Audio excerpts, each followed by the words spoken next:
Hello, everybody. Welcome back to Starlost Stormridden. I'm Cryolane. I'm the DM, and this is the party. Pulse is here. I'm waving.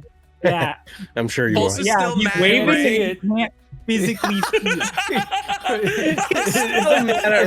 is that the Doesn't story? Yeah, that's the You guys are fighting. Story. That's the narrative that Apparently, we're we've been choosing. fighting, Pulse. Yeah, for several weeks now. This is This my was on- formal apology for whatever I did that hurt your feelings. You don't mean it. I was gonna say this is on Ray's part of like I won't I'll play remember with Pulse. this. I don't want to look at him at all. What if you What'd play you with say, him and not Pulse? look at him? Said Yeah, I'll what- remember this. I'll remember this. I like how you say, "I'll remember this" to the apology. Like, I'll consider Ray's this. like, "I sincerely apologize for hurting your feelings." Pulse will remember that. Appears in the top left corner. Hey, that does appear even on positive things. I don't know. Anyway, so last time on Starlost Stormridden, we picked up with a little meanwhile to what Rava was doing while the rest of you were off questing through the day. Rava, after doing a lot of studying and research in the Ursat Institute, the Research Guild, headed up to meet with William Black after he finished doing his lectures and meetings for the day. And the two of them sat while he studied Runava's headpiece.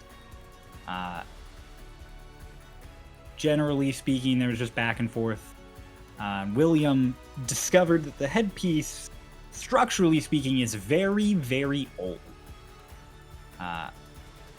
And Runava confirmed that one of her siblings gave it to her as a gift some time ago.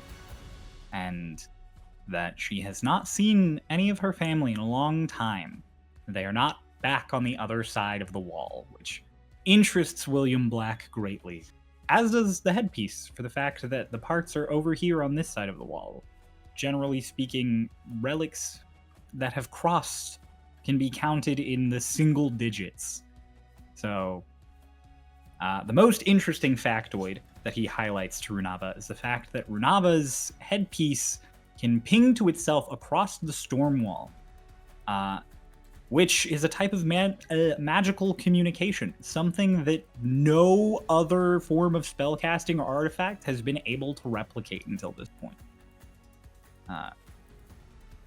Essentially, he implies that this is the main reason he wants to focus on it, because if he can somehow duplicate that function of it, even if it's just to ping back and forth, it could lead to some new form of communication with the old world. Speaking of the old world, he starts asking Runava some questions, and she responds basically by saying he probably looks at her as another riddle to be solved and research, and not really as a friend. So the two of them just start sharing some pleasant details back and forth. He talks a bit about his raising by Yavalis and his time in a village with Mephi and his mother.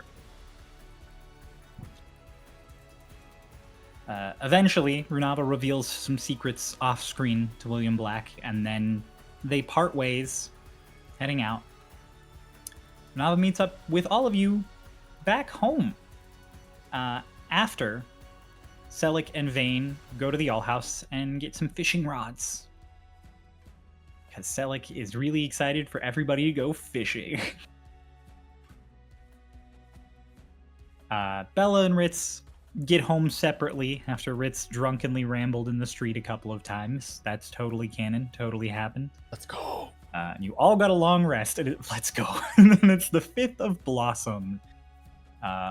You met up with the dwarf merchant Twali, who you had planned to go on a quest for, and you proceeded to make your way north into the crags. You got to ride some giant badgers and a mule. And about an hour and a half north, you found a nice valley that played home to a mine. You proceeded downward to try and get rid of the giant rats that were infesting it.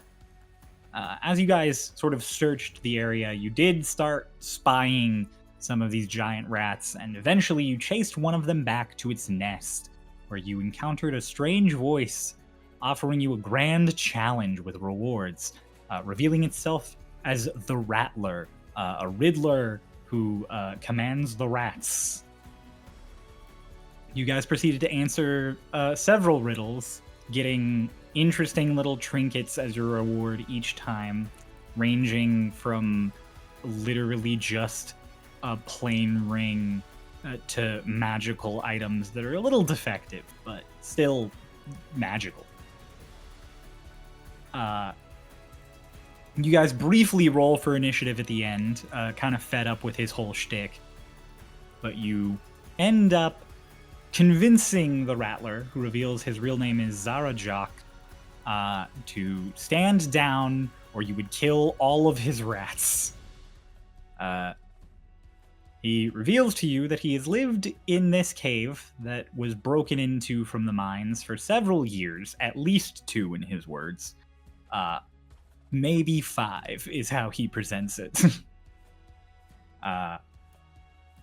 He was smuggled here across the storm wall by someone he calls the Tidestriker, who apparently has her own way across the storm wall, and who lives in a place called Elysium. You're all a little confused and shocked by this information, but you kind of just also want to be rid of the Rattler and resolve the quest, so you ask him a few more questions to get a little bit of information, and then you trick Twali into believing that you talked all of the rats down, and you marsh them away, and the Rattler takes them off to the woods somewhere. You guys then have a nice afternoon tea with Twali, and return back to the city of Cloudbreach in the evening, ready to go back home and go to bed. And we're gonna pick up briefly, as we talked about post-session last time, the next morning, as Bella and Runava have left to go talk to Lance about the Tidestriker. The two of you would have found Lance in his office down in Stormridden, like in the militia district. That's the word I'm looking for. So you wouldn't have had to go all the way to the Apropos Tower. He would be in the first place you would check. So he is currently in the office with Tallulah, the manager of the First Corps, as you know her at this point. As you guys come in, he seems pretty awake and peppy, despite the fact that it's still really early. Like, he is a morning person through and through as you guys come in. Just And like me. Tallulah basically answers the door, and you can tell immediately that Tallulah is not a morning person. Tallulah is definitely ready to go to bed. She has been up all night as she gets the door, and she's like, "Oh, Lance, they're yours." And then he just, "Hey! Howdy there, Lance. What 13? Come on in." Good morning. I got back confirmation about your rat quest yesterday. Yeah. Good job. Yeah, we got all the rats out of the cave. Nice. All your little ups and downs these last couple of days have been good. You're putting in good work. It's good to know you don't only take the quests that are big, crazy adventures. We need Stormridden who are good at killing goats and finding jewelry. Well, we're pretty good at that, I think. Well, I mean, yeah, I haven't heard any complaints about you all so far. Yeah, not from civilians. Who have you heard complaints about? Delgado, but he complains about everybody. Oh. Yeah, What- that's what just do kind you- of in his what- nature. What'd he say? Oh, about you guys? Mm-hmm. He thinks you're getting in a little too deep too quick, but I don't know. That's the kind of complaint I don't hear from him very often, so it could also be good. I would imagine that's good news. Yeah. I mean, it's definitely better than him calling. If he calls you lazy, it means you're probably going home on the next ship. Oh. Mm. Yeah, you don't want Delgado to call you lazy. It's Well, bad. I think maybe we can. How do I say? What am I trying to say? We have more information. We have new discoveries, as you Ooh, might be able to say. That perfect. yeah. Love that. Tallulah, these were the ones who saw Nash. And Tallulah, like in the middle of her notes, just like you hear the sound of her pencil just break on the paper. Just.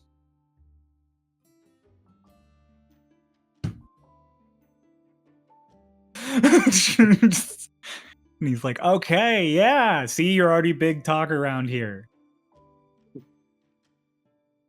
That's yeah. Well, so it's kind of, how do I say? It's how many people are in this room? Is it just him and It's Tallulah? literally just Tallulah and Lance. Okay. Like, Lance is clearly the core commander who gets up first in the day.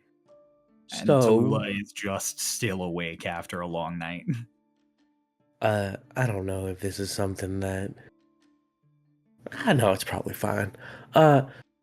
So we might have it's not a lot, but we have some information on someone who might have their own way through the storm wall. Oh, you heard the time striker? And then Tidestriker. Tallulah's like, Tidestriker. Yeah, the Tidestriker rumor. Well, but like we met someone who knew her. Oh yeah, no. People meet people who know the Tidestriker like all the time.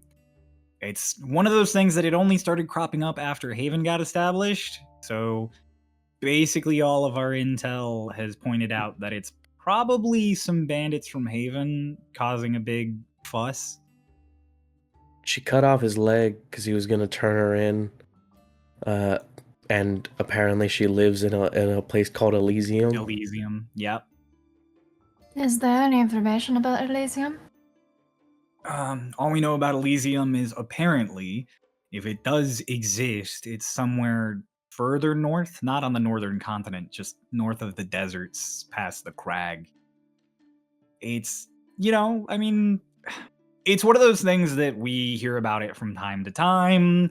People say that there's smuggling or there's this or there's that, but we've never been able to really lock down any proof that there's not just people smuggling the normal way and then, causing issues.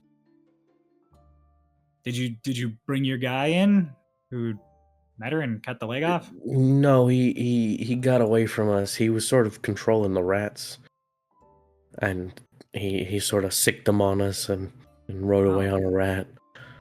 A rat wizard. Okay. Yeah, he told riddles. A Rattler. Okay. Yeah, Hmm. yeah. Wow, you caught on to that really quickly, huh? He's a Riddler with rats. Okay.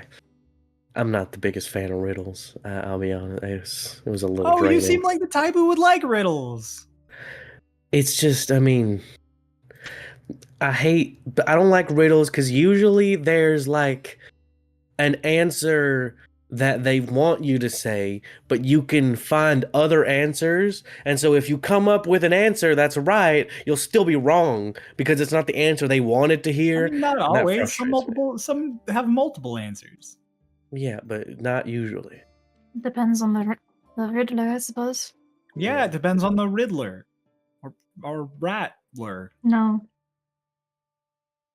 I take it that you do not like the concept of Rattler. I mean, it's fine. It was just sort of like his whole personality. Oh, yeah, I see how that could get old. Like he wasn't like, I'm a guy and I'm also in my spare time a rattler. That was like all he was. He was just the rattler. Okay, so you met a guy in a mine who controlled a bunch of rats, and he told you that he came from a place called Elysium and was brought over by someone called the Tidestriker, and this is intel that you felt secure about. Yeah. Okay.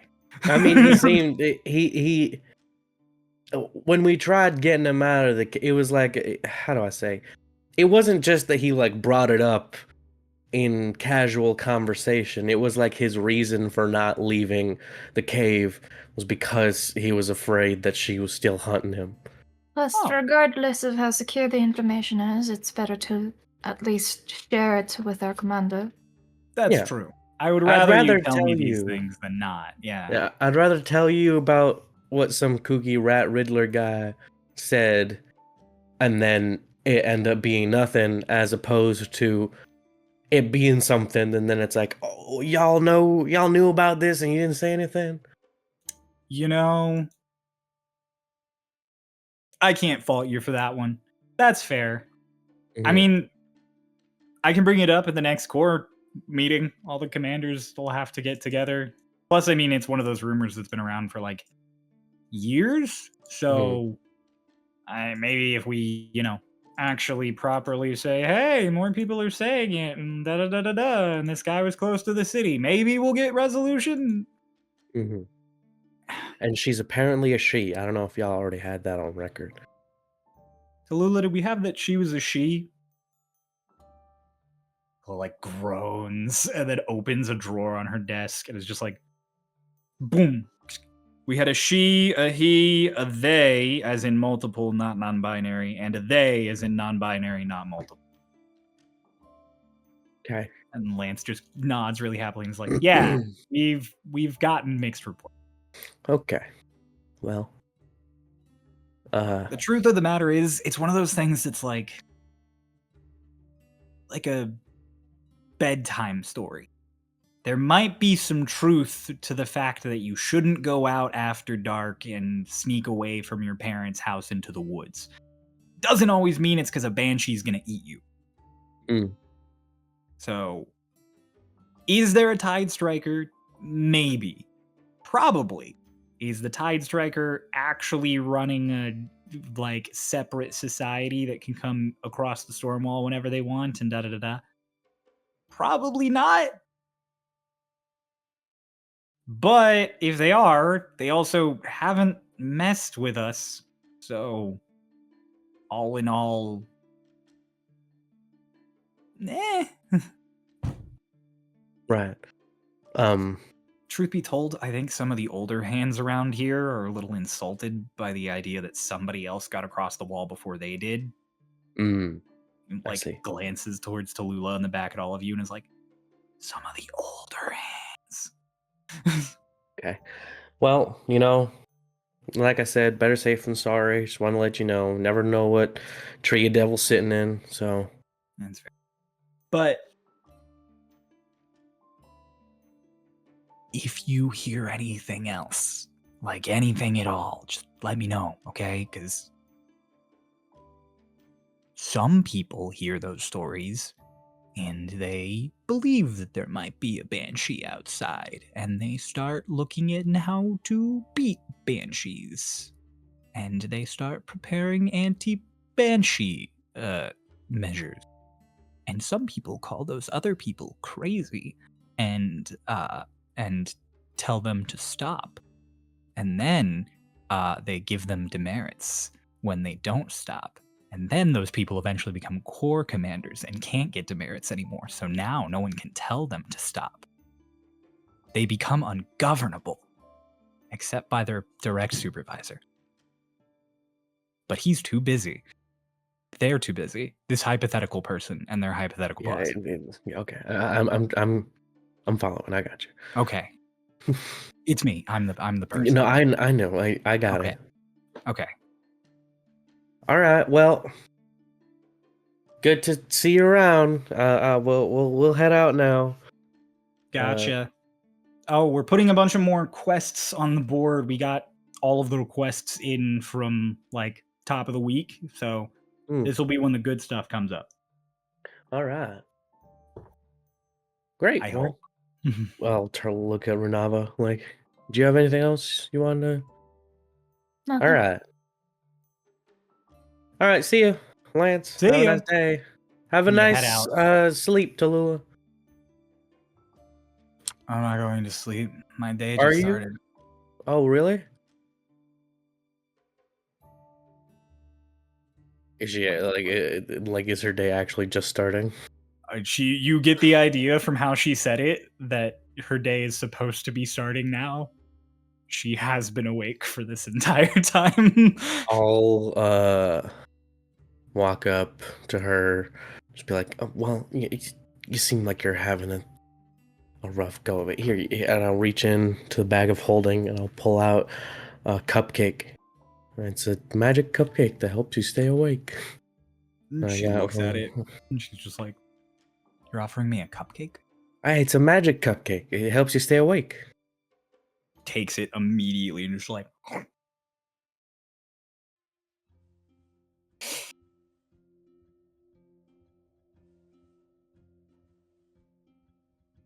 Lance, these ones are yours? Yep, they're mine. Okay. All right, y'all have a nice day now. You guys are like heading out. You can hear her just be like, I like those ones. So, Meanwhile, or not meanwhile, I suppose, a little bit later in the day, Vayne, you are going to ask similar questions. Yeah. You've arranged a meeting with Nearly through your typical sort of coded communications. And you are hanging out back of the Nearly Gone Inn, in the same place where you fought those guys on your very first day. And that trap door into the cellar like opens up and you have a moment of like, oh god, snake! And it's just Nearly just being like, okay. What up, chuckle fuck? To save time, Vayne basically parrots what they told Lance, where she's like, I heard this thing about a Tidestriker. I don't know what the deal is. Apparently there's some place called Elysium. Okay. Come on. Closer. Closer. Yeah, Nearly. Closer. Don't hit me. I'm not gonna hit you. Okay. You have discovered information that is above your pay grade by technicality. Okay. But I'm a good boss. Good bosses encourage their underlings. Tidestriker's real. She's scary. But she sticks to herself. Oh, we got a couple of folks who've worked with her in the past here and there. Sometimes they get me stuff through Elysium, through her routes, but all in all, I'd say, she's kind of folk you wanna not get involved with. Not because she's like Nash, not because she's gonna hunt you down and kill you, just because she's gonna make you pay for whatever you get involved in. That would explain why the guy lost his leg. Oh, I'm surprised he only lost his leg. She must have liked him. I just think it's funny that the guy that had a bunch of rats was a rat. That is ironic. Now look, Elysium, it's a rumor. I've never seen it myself. Apparently, some other agents have been, but that's just something I've heard through the grapevine. Gotcha. Her entire shtick is that she figured out some way across this wall before the rest of us did. Now, if you talk to any of the folks here officially, that's insane. Frankly, if you talk to me, I think that's insane. But it works. I don't know if she uses the Underdark or if she's got some hocus pocus that lets her cross. I don't know if she goes to fucking space and back, but frankly, all she wants to do with her lovely ability is go to the other side of the wall, do a bunch of fucked up shit, and then run over here to hide from the official. Which means she's perfect to have on our side. Right. Anytime we want something done, don't want the person doing it caught, we just pawn it off on her. Also means, like I said, occasionally I can get shit I'm not supposed to get. But this is that kind of secret that me and a number of people I can count on one hand know.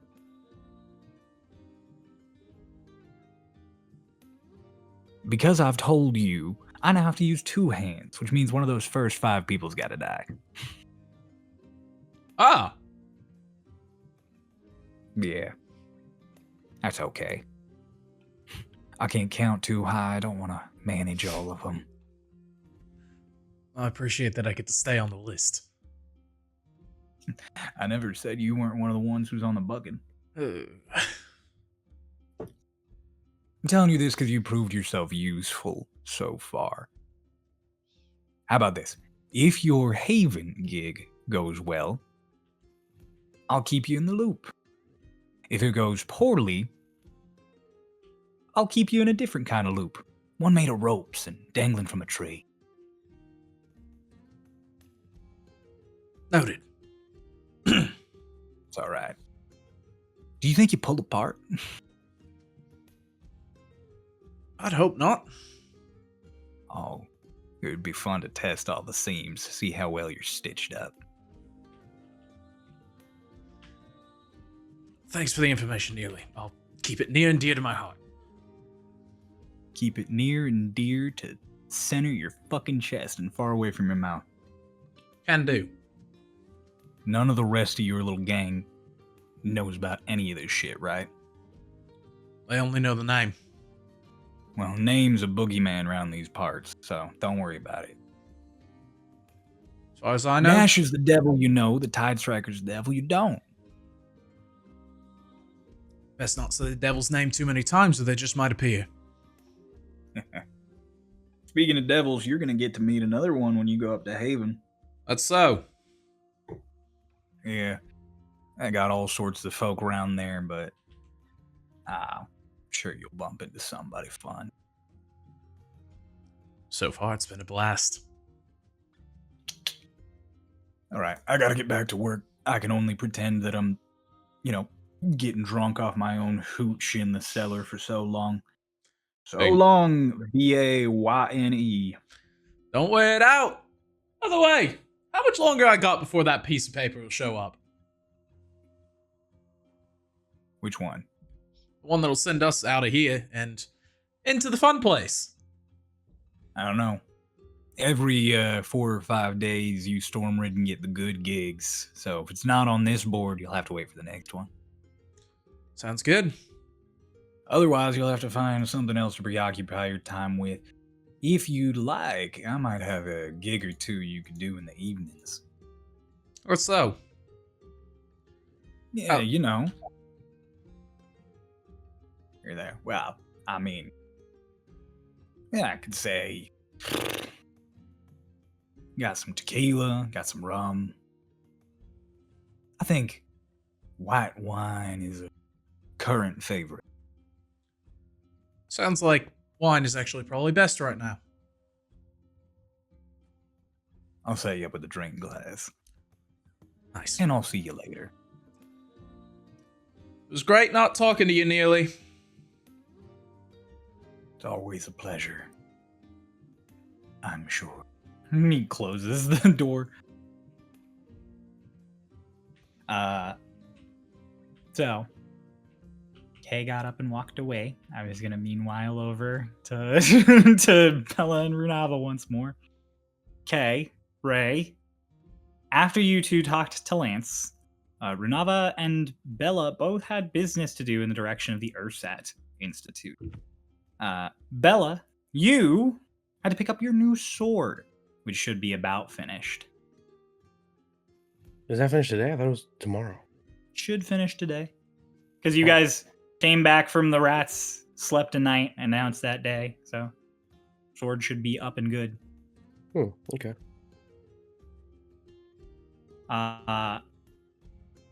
Runava had to get her headpiece back from William Black. So, which of those do you two want to do first, real quick? Which one's closer? Yeah, whichever The one's... sword is on the way, but it'll also be on the way back. So that's why it's like, it doesn't really. We can get the sword first. Okay. Oh, In that case, Kay, you go up to the blacksmith.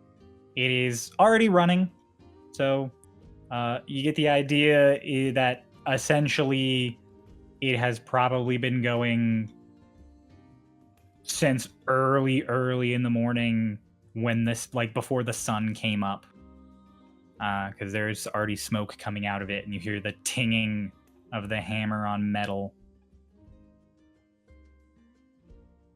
As you come up, you lean in to this sort of like hut on the outside. And the blacksmith is not currently there. He's further back in like the shadows. But if you just like do a quick like, hey, he peeks his head up, and then he immediately is like, oh, howdy. absolutely perfect time. He comes up, and he still has like a white hot piece of metal that you see he is like working on. He's like, give me just a moment. And then he bing, bing, bing. Like it puts a little like pep in his step that you've peeked in. And then you hear a loud some more steam comes out of that back area. Mhm. And then he comes out and just, madam, for you, one custom-made longsword to your specification with a bit of personal flair. And he hands me the sword. Mm-hmm. He's like, Is it like in a sheath? it is not in a sheath because he just finished it up. Oh, okay, I see. He hands it over. Test and the weight. I grab it. And I am like holding it super like, how do you know how to describe it? It's like a kid on Christmas. And I'm like, oh. And then as he's like, test the weight, I immediately just like swing it over my head and down, and then whip it around my wrist for a bit and do like a thrust. Do like a little flourish with it. Just this is perfect. And it's so pretty. This hilt. You don't get to be a blacksmith here on this side of the wall with the EEC without a bit of qualification. Thank you so much. Of course. I crafted swords that fought their way through the endless night. I crafted swords back in Sanctuary when it still existed. I Oh. am a professional. Here's the sword, by the way, in private talk. Cool. Just I got a scabbard ready for you, but I had to do some finishing touches on the handle. So, let me grab it. right. Thank you so much. Sorry, excuse me. Sorry, hold on. What was your name? Tegan. Ian. Thank you.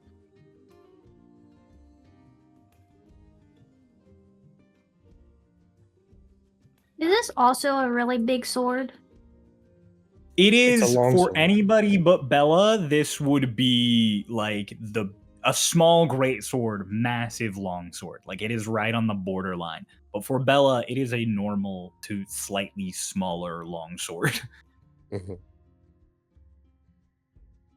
It is not. It's unlike Tempest is the name of your sword, right?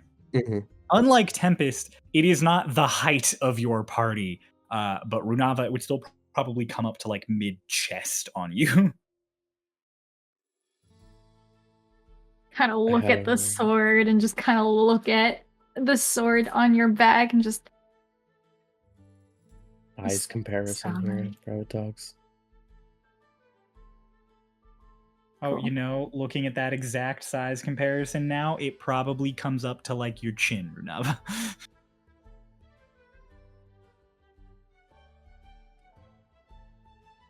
That is something that I never considered. The fact that taller races would need taller weapons. Oh yeah, I mean, yeah. It's a bit of a it was a bit of a struggle, and you know, it's hard when like how do I say like I go to buy a long sword, and to me it's like a short sword, and so I've gotten into the habit of commissioning blacksmiths, and you know, my family usually would pay a large sum, especially for Tempest here, of which I think I'm gonna like unhook something like attached to my pauldron, and it lets the holder for the sword and the sword off. And I take Tempest and I hold it and I put it into the bag of holding. Just right. I think I'm ready for a bit of a change. Tempest there has been very helpful to me, but I think especially after certain encounters we've had, I think could do for a little more. And as I reach my hand into the bag of holding again, comes back out, and I have a shield that I equip onto my arm. Just could do for a little more defense. Makes sense. Have you thought of a Hard to name do. for your sword? No, I just got it. Oh, you did mention that it was specifically commissioned, so. Well, I commissioned it, but I commissioned it by telling the blacksmith to take creative liberties and just sort of craft it however he felt right in the moment. I think that, you know, especially blacksmiths in a town like this with all these guards and such, they sort of have to make weapons to a certain standard. And I've made weapons. I've made swords before. I know my way around an anvil. But I know that to some people it's an art form in and of itself, and so I wanted to let him express himself and just sort of do whatever he felt was right.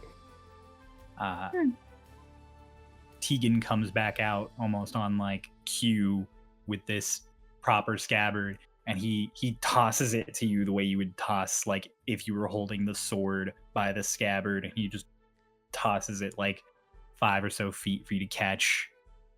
He's like, there you are. Keep it oiled nice and tight. The line, the edge, is a fine layer of silver, not properly silvered. It's not going to save you against any werewolves, but it will make some monsters think twice, so be cautious. Thank you so much. And I'll sheath it. If you ever bring that thing back to me to get looked at and I find a speck of rust on it, I'm never doing a custom for you again. I would never imagine. Thank you so much, Tegan. I'll be sure to come to you next time I need something made. Of course. And tell your fellow Stormridden that I am always in business. Too many people go to the old house, Rolos for stuff when they could get things more from the source. Mm-hmm. And I have an important question for you about this sword. Did you have fun? I had a blast. Great. All right. Well, I'll see you around. Take it easy. And 30 more orders to fill. Here, and I'll tip him 2 gold. Let's go. You guys head out away from Tegan's. You do have a scabbard with a design that runs the length of it that sort of matches the hilt. So this kind of twisting branch pattern along it, almost like Tegan like ripped a branch off of a great tree and wrapped it around your blade. But it's all just tanned leathers in interesting shapes. Oh yeah. Then you guys go to the Ursat Institute. Cross the bridge, not too far from the cordways, especially the edge of the cordways where Tegan's at. But as you go, the Research Guild is lively this early in the morning. This is when everybody's getting up and coming in and doing all of their stuff. So, unlike the Militia District, which is always about the same general level of activity, and the Cordway, which is at its busiest in midday, the Research Guild is peppy right now. So, you guys basically have to make your way through throngs of people to get into the Institute. And when you do, you get up and you ask the attendant if William Black is free. He's basically like, probably not. Ask anyways, please. Of course. And they pull out the little like pipe and they're just like, Mr. Black, I have that Stormridden who you're friends with, Runava, here, saying that she needs to see you briefly. And then just yes, send her up. Oh, okay, you have to go. And they like usher you out of the way for the next person in line asking for something. You two head up to William Black's office. And as you get there and the door opens, there are like a dozen people up in these like seats and stuff doing research and studying and talking. And William has like a board that is just covered in various chalk scribbles and notes about some ruins that they are studying right now, it looks like. Maybe they're preparing an expedition without taking a moment to try and like properly appraise the board. You couldn't be sure. But if one of you wants to try and make a check, you could. Fuck it, yeah. An investigation check from one of you. Not me.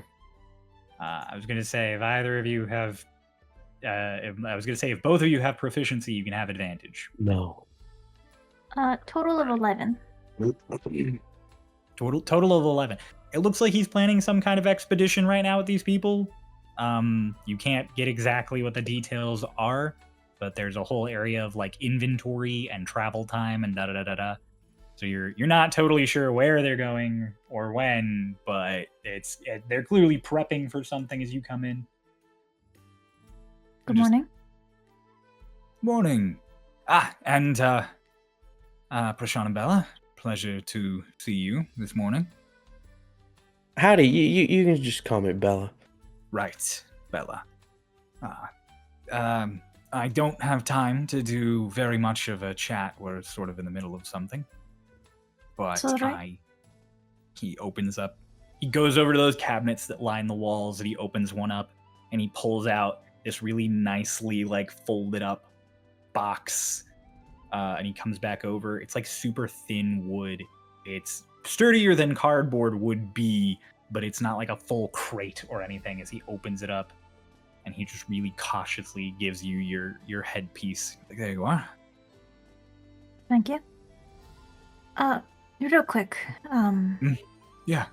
My eyes kind of dart to the students and I cast message on him. Do you know anything about the Tidestrikers? There's like this deep, like, this is the first time you've cast message to him, so he hears that like scratchy other voice and he's just like, strike. Yeah, it's a sort of a local legend around here. Someone who can pass through the wall as she pleases. She comes and goes. A pirate haunting the night and living in Elysium, a paradise for her people. It's one of those things that we don't put too much credit into, but we don't discredit entirely. We haven't countered this tide strike properly, but we also don't want to just write off this sort of thing. All evidence points to the fact that if there is someone called the Tidestriker, she's real, but exactly what her capacity is unknown.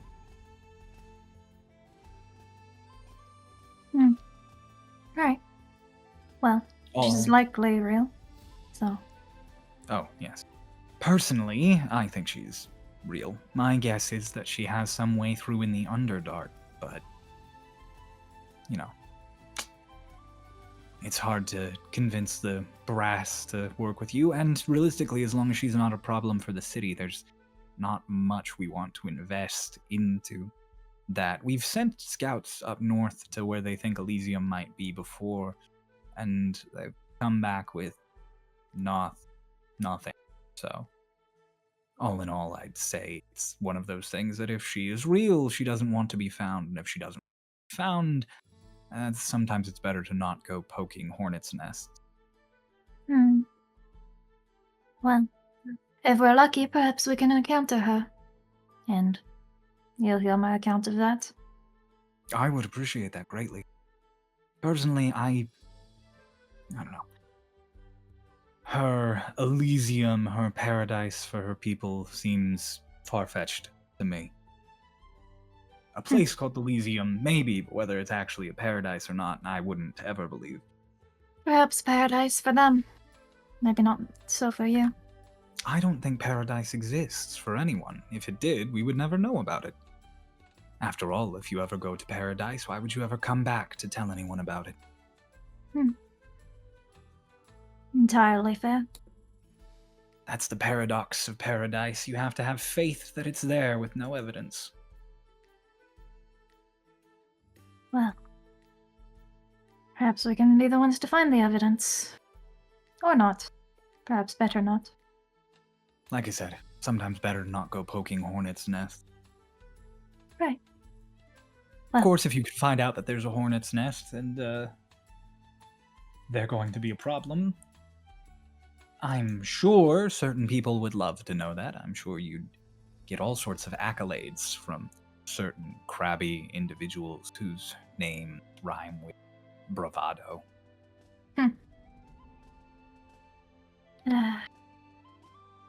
Apparently he thinks that our squad is going in too deep too fast. Oh, I think that that's absolutely true. Most Stormridden take one or two small quests near the city at first, and then start branching out a bit. You all met Nash in your first week, which is a bit horrifying. Horrifying in hindsight, now that we know who that person is. Granted, more horrifying for perhaps one of our party members, but I'm sure it's fine. Ah, it'll be fine. You're here now. Safest place this side of the new world. Well, don't tell anyone in Kilby I said that. They would probably take a... Bella, how are you enjoying your time? So I was gonna say, since they started whispering and pointing at each other, you said you messaged him. So No point. okay, since they started talking, Whispering and speaking. and I couldn't hear you. Regardless, I just turn around to because they're students. And I'm like, okay, well, they're just like, hey everyone, how are y'all doing? What are y'all getting ready for here? One of them's like, going on an expedition. Oh, where are you going? We're gonna go up to the Great Lake. Oh, Great Lake. Yeah, so there's a Great Lake further north of here. Sort of like if you go outwards like you're going to Kilby, and then you start going north when you're like day 4, you go further north for like another week and a half, you'll come to a lake that's the size of, almost the size of Ubua. Wow, I'm from Ubua. Oh! Jacob's from Ubua. Hello. Howdy there. What part are you from? Sazvingar. Oh. Great. I'm from Aventir. Oh! guys have like a little moment, and then it is like interrupted by William Black being like, Bella, how are you adjusting? Oh, sorry. Oh, No, you're fine. Sorry, everyone. How am I adjusting? Yeah, how do you like it here? Oh, it's great here. It's good. I'm glad. Some Stormridden come along, and it's not all that they thought it would be. Oh no, I'm having a great time. I met some new friends. I went on some adventures, helped some people. It's everything I ever wanted. Good. Well, once it does sort of fall into a rut, which eventually it always does, job's a job, just try not to let it get to you too much. There's always time for adventure at some point. Right. Yeah. I mean, I don't know. I don't think. Personally, I don't imagine something like going around and helping people can ever really be a rut or boring. That's commendable. That's really respectable. If only every Stormridden had that kind of dedication, then Cloudbreach would be a much better place. Not that it's not already good, but I think it'd be great if everyone had the heart that you did. Thank you, Mr. Black. Of course. Now, I do have to get to work. We only have a few weeks to prep for this expedition, and it's a bit of a bigger one, so gotta make sure. What's the expedition for?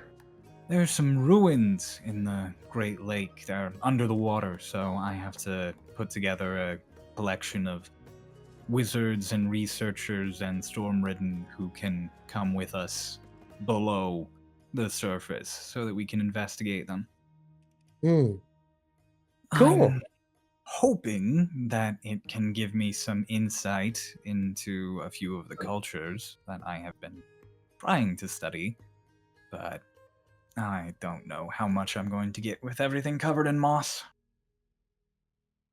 Well, I hope that it's all gonna be fruitful. I hope so. You can kind of tell from how he's talking about going underwater and everything. He doesn't seem super comfortable.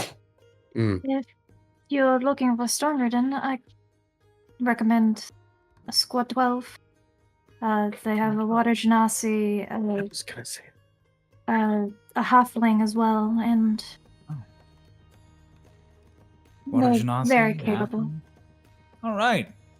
Squad 12, Core 15, right? I'll see if they're free. As far as all of you go, I honestly expected you'd volunteer yourselves. Oh, I mean, I'd sink like a rock. I am much the same. He kind of like leans into the two of you so the rest of the class doesn't hear. Like he just kind of leans in and he's just like Yavalis, we don't really swim. You said we? They don't really swim. I never learned how to swim. Oh. Well, So- are you going? I thought you didn't really go on your own expedition. I'm probably going to take them out there and supervise for the first few days and then come back. Oh. Well, good I'll luck. probably teleport back because I do not want to be gone that long. Okay. Well, I hope you have I fun. go on occasion. I just don't go all the time. Can you, like, I don't know, magically enhance yourself to be able to swim? Oh, I could make myself breathe underwater if I wanted to. It doesn't get rid of the feeling in my gut. Oh, you're scared of the water. Yeah. I see. I've always not been the biggest fan, and then Yavalis, like I said, don't swim, so I was never taught, and they mostly avoided water. So, all in all, water for Yavalis is something that is necessary to survive, and beyond that should be avoided at all costs. Did you want to borrow the magic water jug? Oh, your containment jug. Yeah. It could, but I think it's fine. If we encounter any water elementals, I can just banish them. All right. Well, like I said, hope you have fun.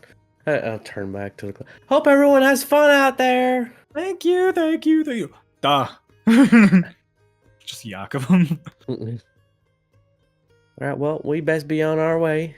We got some guard duty to do today, I think. Oh, have fun. It's always a great time. Pretty pays well. That's good at least. Yeah, it pays pretty well actually. You'd Feel be free to come surprised. by if you need to do any research or want to say hello. Want to take a class, maybe? I am a teacher at the end of the day. Well, technically, yeah. I'm a teacher at 3 p.m. if we want to be specific. Oh, okay. Well, Oh. I'll let you know if I'm curious about anything. All right. Just does like a little wave. You guys head out. Did you talk to him about the Tidestriker? I'll relay everything that he said to Rava. He doesn't believe in paradise? Says he said paradox of paradise. I mean, I don't know. I think that's a pretty limited worldview. I think he's sort of limited himself and assuming that paradise is one idea that maybe someone might have had about it, when paradise can exist in a different form. Like maybe paradise is different for different people. Paradise could also be whatever you make of it. Sure, and I mean, like, it's, I don't know. I feel like if maybe you can love what you do and the people you know in this world enough that if given the chance, you choose it over paradise. That becomes your paradise. That is Sure. what you choose. You're a What good about person. You know that? Uh-oh. Well, that... thank you. I mean, I guess. I'm just doing, my job. Right. But any moment of downtime that we have, you extend a hand to help others. You don't hesitate. You jump into combat if it ever becomes a thing. You constantly have a sunny disposition. That's not true. That's Oh, fair. you were up in your room. You should have seen me after I had to take Ritz home when he was drunk last night. He kept making scenes in the street about his wife or something like that.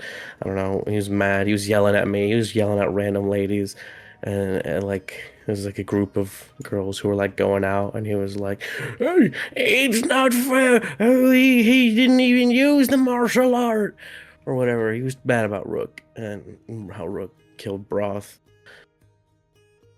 I felt like I was wrangling a snake.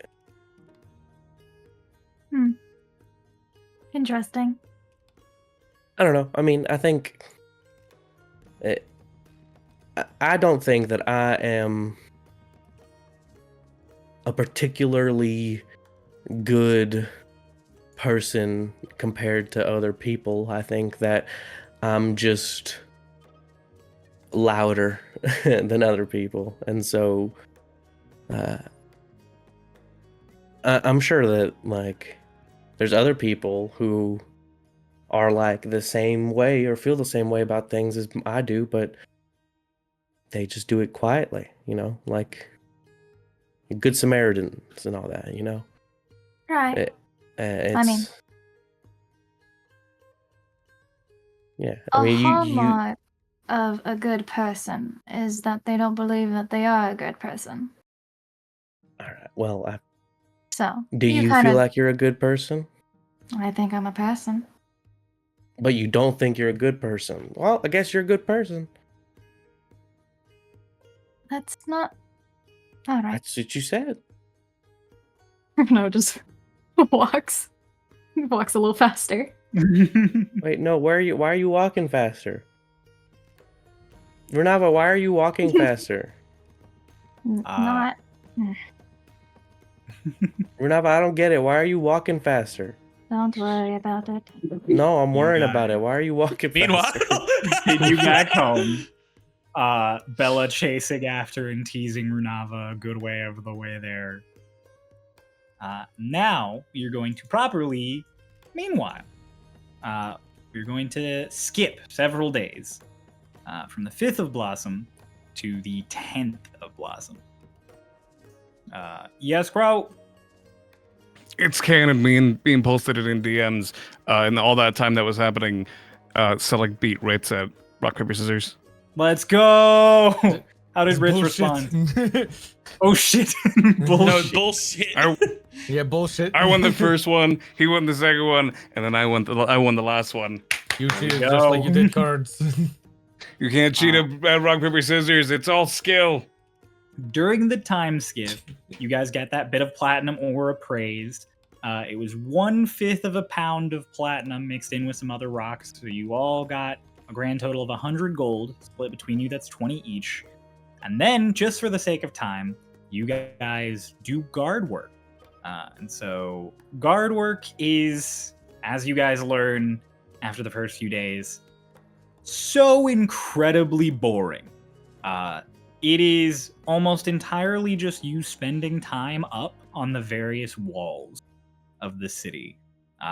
Occasionally you break up like drunken fights. Somebody complains, I think there's this person who might be robbing my store. Like they might be stealing stuff, and then you have to go in, and the person's like, I'm not stealing stuff. They're just da da da da da. Like you break up little disputes, little things back and forth. There is this almost lulling monotony to it. By the third day, you guys are like, this is brain dead work to you, essentially. You go in, you look imposing, or you stay sneaky and blend in, and then the moment something starts to escalate, you just go in and be like, no, stop it. No. But, like William Black said, it pays pretty well for a job that doesn't require you to do a lot of active work. If you guys were doing quests and finding strange side rewards, you might be getting more money, maybe, if you ran like a risk. But for this work, it's like you basically relax all day, you eat, you drink, you watch the goings-ons of the city, and then at the end of the day, you get 8 gold. You do this for the next 5 days. Grand total of 40, and that's for each of you. So, coming out of this time skip, you guys are 60 gold richer between the platinum and your guard work. Yes, Noah? Do I deal with my wine at any point? You do. I was actually about to ask you. I was going to say you all come out 60 gold richer, except for Vayne. Vayne, I would like you please to roll me 3 checks. I want them all to be either stealth or sleight of hand. You can choose. All right, I will go with stealth. Oh, 1 second. Where is my third die? It's gone. Found it. And you are going to keep the 2 higher rolls and drop whichever is lowest. Fantastic. I like it. Dude, I cannot find my third D20. I'm gonna fucking lose it. There it is. You can, in fact, roll the same die 3 times. Yeah, I'm I kidding. can, but that's no fun. I know. Holy shit. Okay, so I got 18, 14, and 5. Hey, 18 and 14. You manage to complete a job for nearly during this time. As he said, it is a tall glass. You are going to get a roll here, plus a number. Sick. You are going to get 20 silver, so you can just put that in as 2 gold if you'd like. Sure. And then, as we are coming through that whole week, a couple of other little things happen. Okay, we can just I can include this in the meanwhile that you carve a rune into your new sword at some point during these several days. Which rune do you carve in? I carve the fire rune into my sword. And now is a proper image of the sword in private docs. Hey, there we go. I dig the rune. Excellent. Excellent.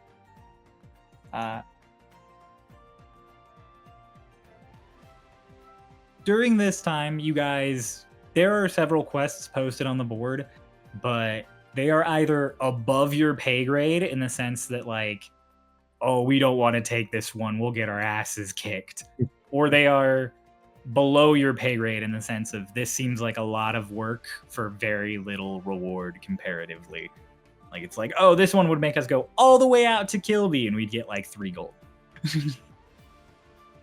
So, like the kind of quest, the side quests you did when you were on your main Kilby quest that you were like, yeah, we're on the way, so we'll grab that. That's like all the quests that get thrown up. You guys get kind of the idea, as was hinted at a few times, that being a Stormridden is a lot of monotony with those flares of like, whoa, we get to do cool shit now. And especially until you're stronger and more embedded, you're probably going to get a lot more of the boring stuff. But finally, on the 10th of Blossom, as you're all getting up, one of you is a bit more eager about getting to the quest board than normal. Vayne, you know this is a day when good quests are going to go up. And the Haven quest was not on the board last week.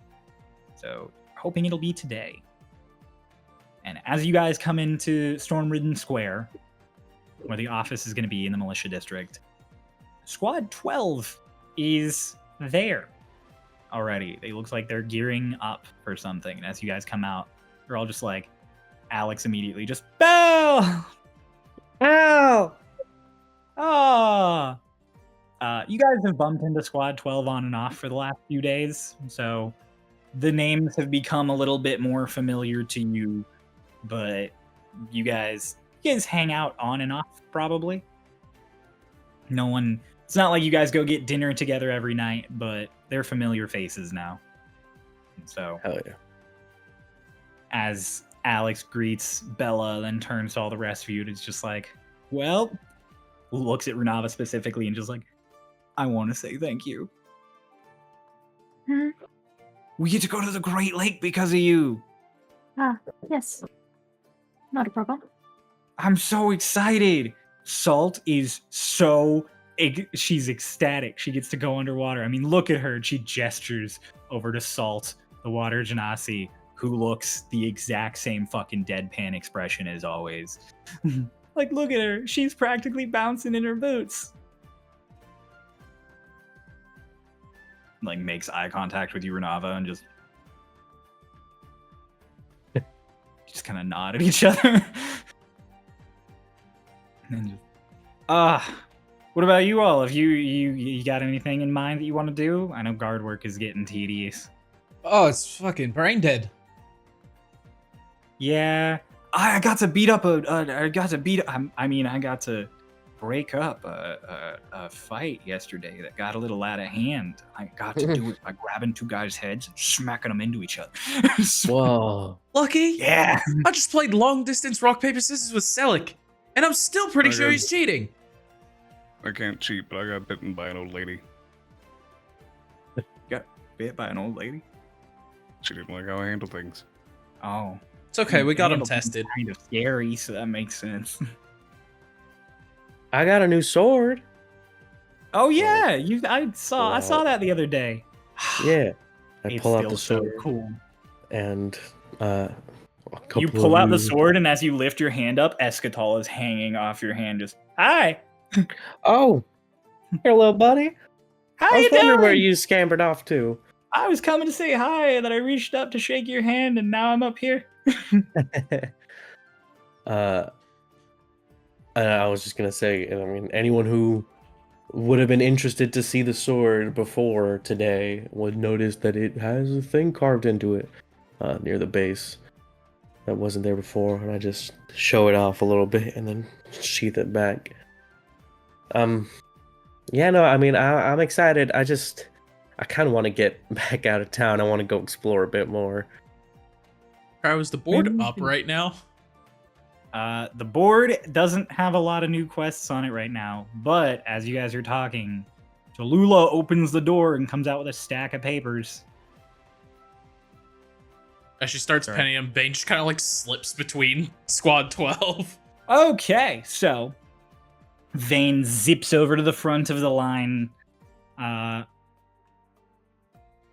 Alex is kind of ogling Bella's sword, and you come up like right next to Tallulah as Tallulah's posting quests, and she like stops mid-pin and just looks over at you.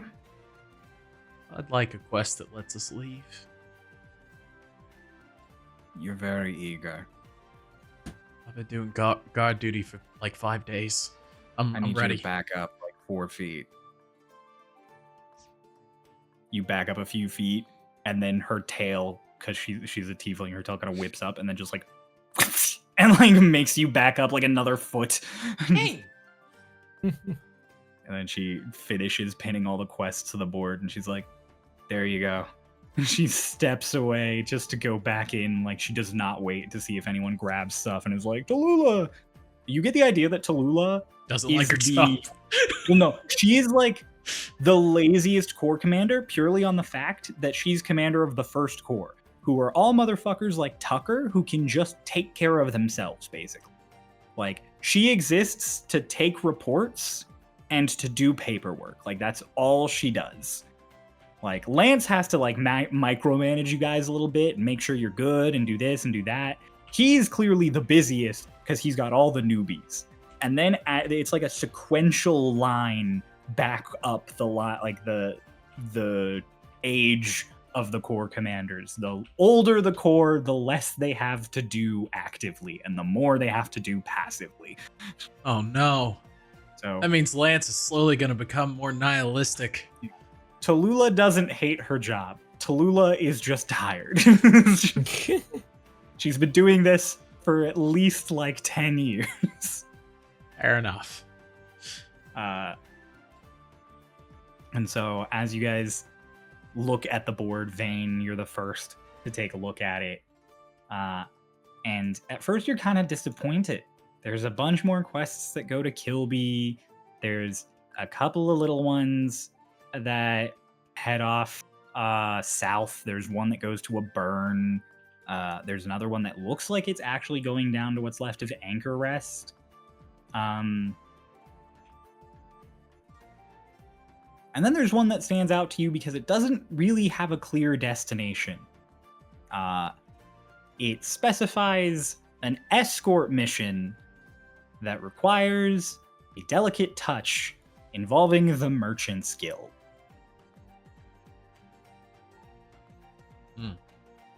And you have never seen a quest that doesn't specify where or what you are doing before. Like, they almost always have one or the other. If it's vague on one of them, it's clear on the other. But this one is literally just you are escorting someone from the Merchant's Guild. This will require a delicate touch.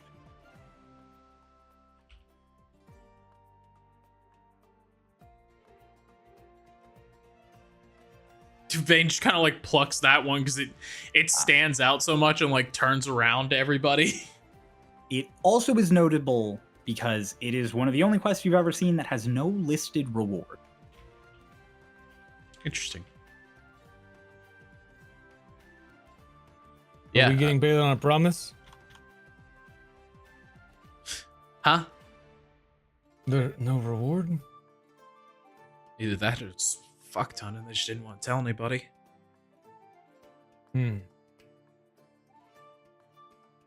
What do we do if they're poor? Then we got a cool quest that finally got us out of the fucking city. I like money. It might be worth both. It's the Merchant's Guild. They gotta have some. We could try. I think if we do an entire mission for a Merchants Guild, we'll probably get some money. Hmm. And if anything else, it might help us out at All House or anything else that benefits from the Merchant Guild.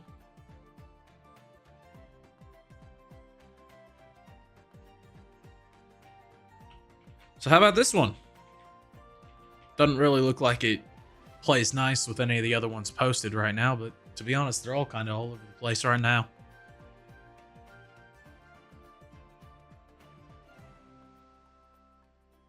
I think, unless Crowther or No. any. They are all over the place. It's another week of if you want to get out of town, you're gonna have to settle for mid pay.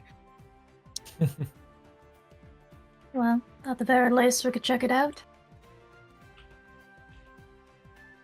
I'm done with it. Oh, it might be neat. Like Vayne said, gets us out of town. I shake Eschatal off of my arm finally. I'm like, what are we looking at? Ah! The quest board. Well, no, I'm assuming you pulled the quest off, right? Mhm. Yeah. I'm just like, so I like lean over. I'm like, what are we looking at? Oh, vague. That's what makes it interesting. I guess so. I mean, I guess they wouldn't put it up if it wasn't like real. I guess I assume there's some sort of vetting process for like what quests get put up and what don't.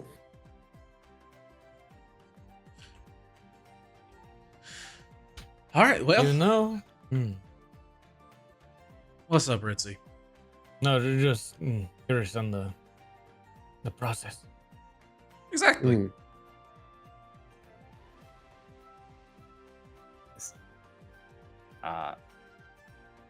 So are you guys gonna ask the commanders about it? All right, you. Yeah. Doom, doom, doom. Door opens. It's one of the other commanders. Just Lance, they're yours. Lance just hi, like from his desk, waving. Oh, come on in. Hey, if it isn't Squad 13, you guys are back again. I don't know what else to say here. You don't really need to have like an introduction. You just say I'm hello. trying real hard, Bella. Okay. Lance, we Well, so like you we're just fine already, mate. Yeah. Do you? Yeah, you're great. Yeah. Okay. But we do need to Uh, know more about this. Yeah, well, there's this Oh. quest we wanted to take, and it doesn't really have a lot of information on it. All right. You got the Merchant Guild one. Good. So anytime you see one of these quests direct from a guild that doesn't have the details specified, it probably means it's something on the need to know. So they need Stormridden, but they don't want all the Stormridden to know what's going on. So I have to tell you this whole spiel right now. It's basically like a disclosure clause. If I tell you what this mission is, you are going on this mission. You cannot opt out once you know what this mission is. If you want to opt out because of the poor rewards, you will get a demerit. That's not to say that the rewards are poor, they just might be. They might also be really good because it's the Merchant Guild, but you know, they're usually good because they kind of found a balance where they know Stormridden will say no and eat the demerits if it's too low. But you know. Yeah, Runava. What if we get the mission and for whatever reason beyond the reward we are unable to attend to it? Would we still receive a demerit? Well, that just kind of goes for any of the quests. If you take them and just don't attend to them, you get a demerit. Right. What if we hear what the quest is and then it becomes clear to us that like we can't do it, like it's out of our range? Oh, well, like, if it's out of your range, I just wouldn't tell you. I would Oh. say this is something that I would need someone better for or someone specific for. If it was really somebody I needed something specific for, I wouldn't just put it out on the board. Well, Tallulah wouldn't just put it out on the board. I only go over some of these. all right, well, I mean, I'll look to the group and just like, I mean, worst case scenario, even if it is a bad sort of reward, we get the reward of being in good standings with the Merchants Guild, which can only be a good thing. I would love think. to be in good standing with Cersei. Oh yeah, that's always a Cersei's good is she the leader of the Merchant Guild? Mm-hmm. Absolute ray of sunshine, that one. Oh, you met her? Yeah, she's sweet.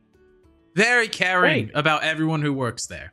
She's the best. Like Lance is like, yeah. Yeah, she really likes Vayne. Really likes Vayne. Mm. Well, I don't see a reason not to take this then. Yeah. You won't read it. Lance and Runava both like tilting their heads squinty eyed, like, huh. What? No, really likes Vayne. Vayne has the most just like, fuck me smile on his face. I'm Okay. gonna do this even more now.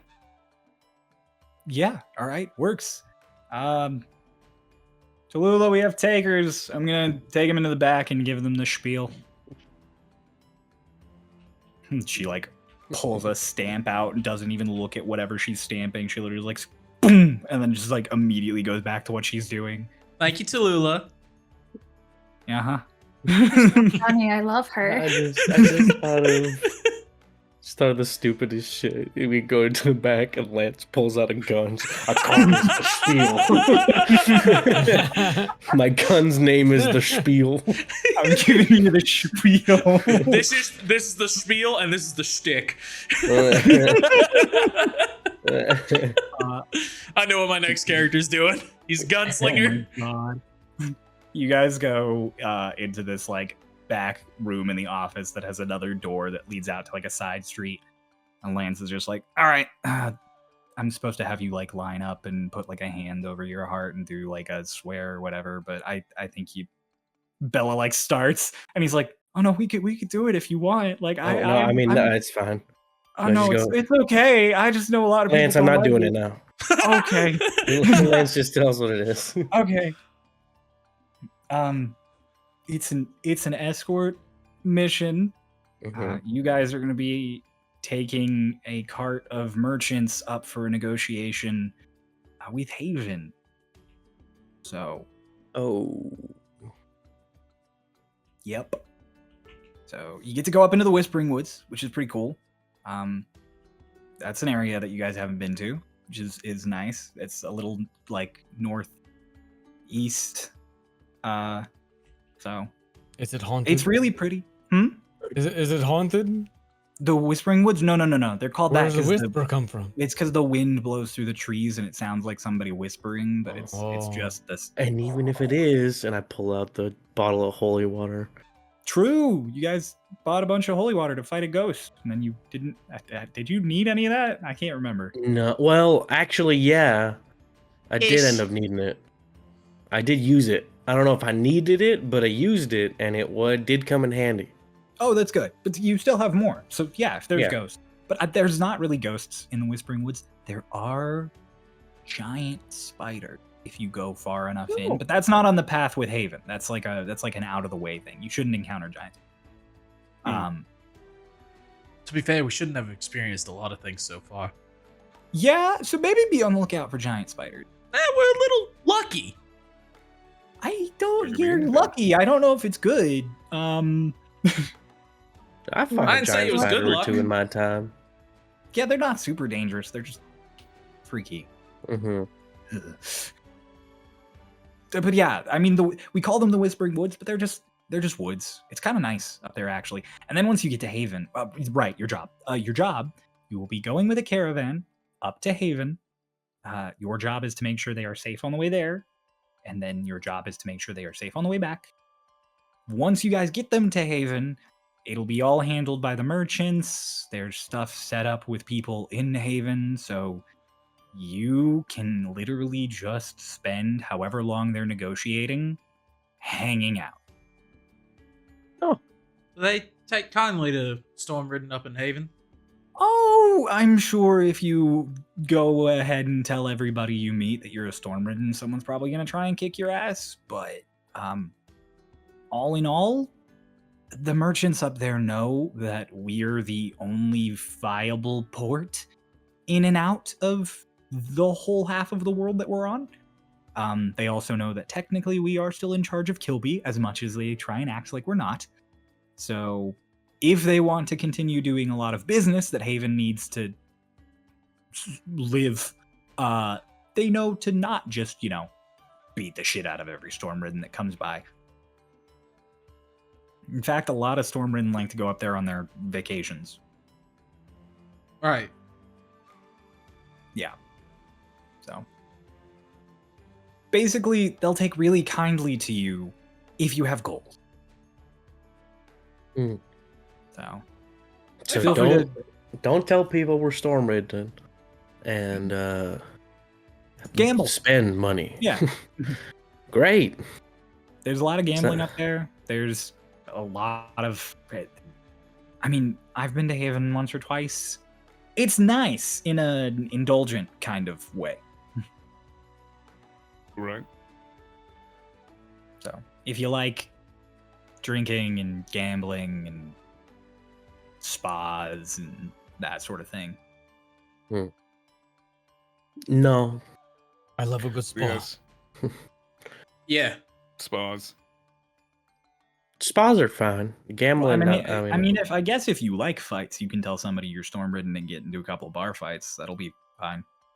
And is there like, is there like police? Oh, in Haven? Yeah. Haven is essentially governed by whoever has the most money, and they pay a bunch of ex-Stormridden to make sure rules are enforced and things don't descend into chaos.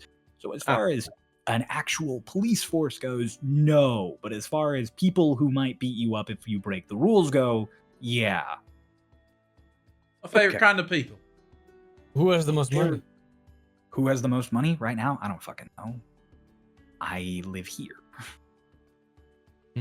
There's a conglomerate of like 6 or 7 merchants who rebelled during the Gold Rebellion, who are... One of them is usually in charge of Haven, and they're all kind of semi in charge of it. So. Great. Well, are we escorting this person again? You actually have to go to the Apropos Tower and head up to Cersei's office for the Merchants Guild, and they will get you sorted there. I don't know if All right. Cersei's handling it or not, but if it is, tell her I said hi. All right, of Go course. see Cersei, Vayne. Always. You and Cersei Come on, buddy. are close. No. Like this. No. I'm getting mixed signals. She and I have had a few pleasant conversations. I think she's quite nice. That's See? good. She's pretty good. She's pretty she's great. Like this. Why do you sound scared, Lance? No, I don't sound scared. No, I'm not scared. No, I like Cersei. Is Cersei what you're afraid of? No, I'm not afraid Are you threatened by the Vayne? No. I like No, you. he Lance, kind of like what are puffs you his afraid chest out a of? little. No. What are you afraid of, Lance? I wouldn't be threatened by Vayne anyways. It's not like Hey! I don't know what. Not because you're you, but because there's nothing to be threatened. There's no thing that can be threatened by you being friends with Cersei. Oh, that's right! God, get out. All of you get out. No, Lance, I just mean, I do just mean conversations. Get out. Go to the I'll tower. answer later. Take this. Well, tell her you said hi. Thank you. Zervi pokes his head out and just Ah. at Lance. Hey, little guy. So Okay. Vayne, what's up with you and like, as we're leaving? So Vayne, what's up with you and Cersei? Like for real? Did I miss something? Lance and Cersei? They were the ones that got caught, canoodling Yeah, when in the Lance was closet. an up and comer. Oh. Okay. What's up with you and Cersei? Cersei's very protective of the people that work for her. Oh, did you do something with that girl? What's her No, face? it's Sally? very nice, but at the end of the day, Cersei wants to make sure that people are taken care of. So she and I had a conversation to make sure that I wasn't mean to Susie. Susie, that's her name. And And so, Sella, you're just like fucking with him? 100%. Okay. I just want to make sure we're all on the same page. It No. sort of felt like it was a joke I wasn't aware of. No, truly Great, and well- honestly, Cersei. truly and honestly, I do want to make a good impression with Cersei because I understand that it can look a little strange for a man to come in, move, and within a week make a move on one of their employees. And have you seen her since, Susie? Here Yesterday. and there. Or the other day. Like on a date, I mean? Not quite, no. I mean, we've been doing duty all week. Do you plan to see her again? I think she's nice, but, we're in and out. I'm not exactly looking So for the a answer- relationship right now. So the answer is no. Why not? Why not? I Are guess you you- looking Fine. for a relationship right now, Ritz? Should I be? Or Well, should either Vayne wife. be? Why not? It's his ex-wife. What? We think. Isn't it your ex-wife? You and the wife you keep talking about. Are you all still together? I thought you said it was your ex-wife. I don't know if she's dead. That's the problem. Well, if she was dead, she would be your late wife, not your ex-wife. I mean, technically. That's true. Would you want to be? Yeah, do you Still want her divorced? dead or alive?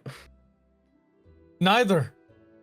What? What does it mean? Like, what does that mean? I'm also very curious. I'm kind of in the middle with this, to be honest. Well, if you're looking for a relationship, there's this nice girl named Susie you could go talk to. Yeah, don't- someone's ghosting her. I'm not ghosting her. I say hello. I literally just said that I talked to her the other day. I just didn't go out on another date. Did you tell her you didn't want to go on another date, but you had fun? Not yet. Vayne's You a should- bad person. You That's should not do true. that, Vayne. That's Vayne, that's you're kind of leading her on. I've exchanged waves. As the local devil in the party, I want you to know you're doing great. Vayne's just like, one date. I haven't had a Well, proper yeah. conversation with her since because we've been doing god duty. Yeah, but now she's waiting whenever you're gonna ask her on that second date.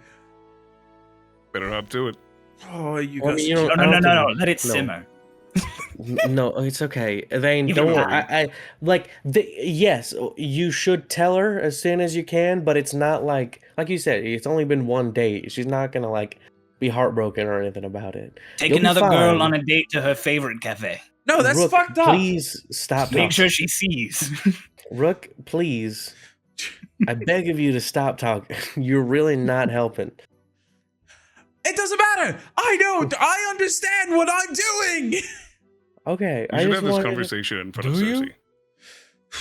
I just want to make sure you know that like it'll be fine, okay? Like it's you're all right. You're not Will a bad she be person. fine?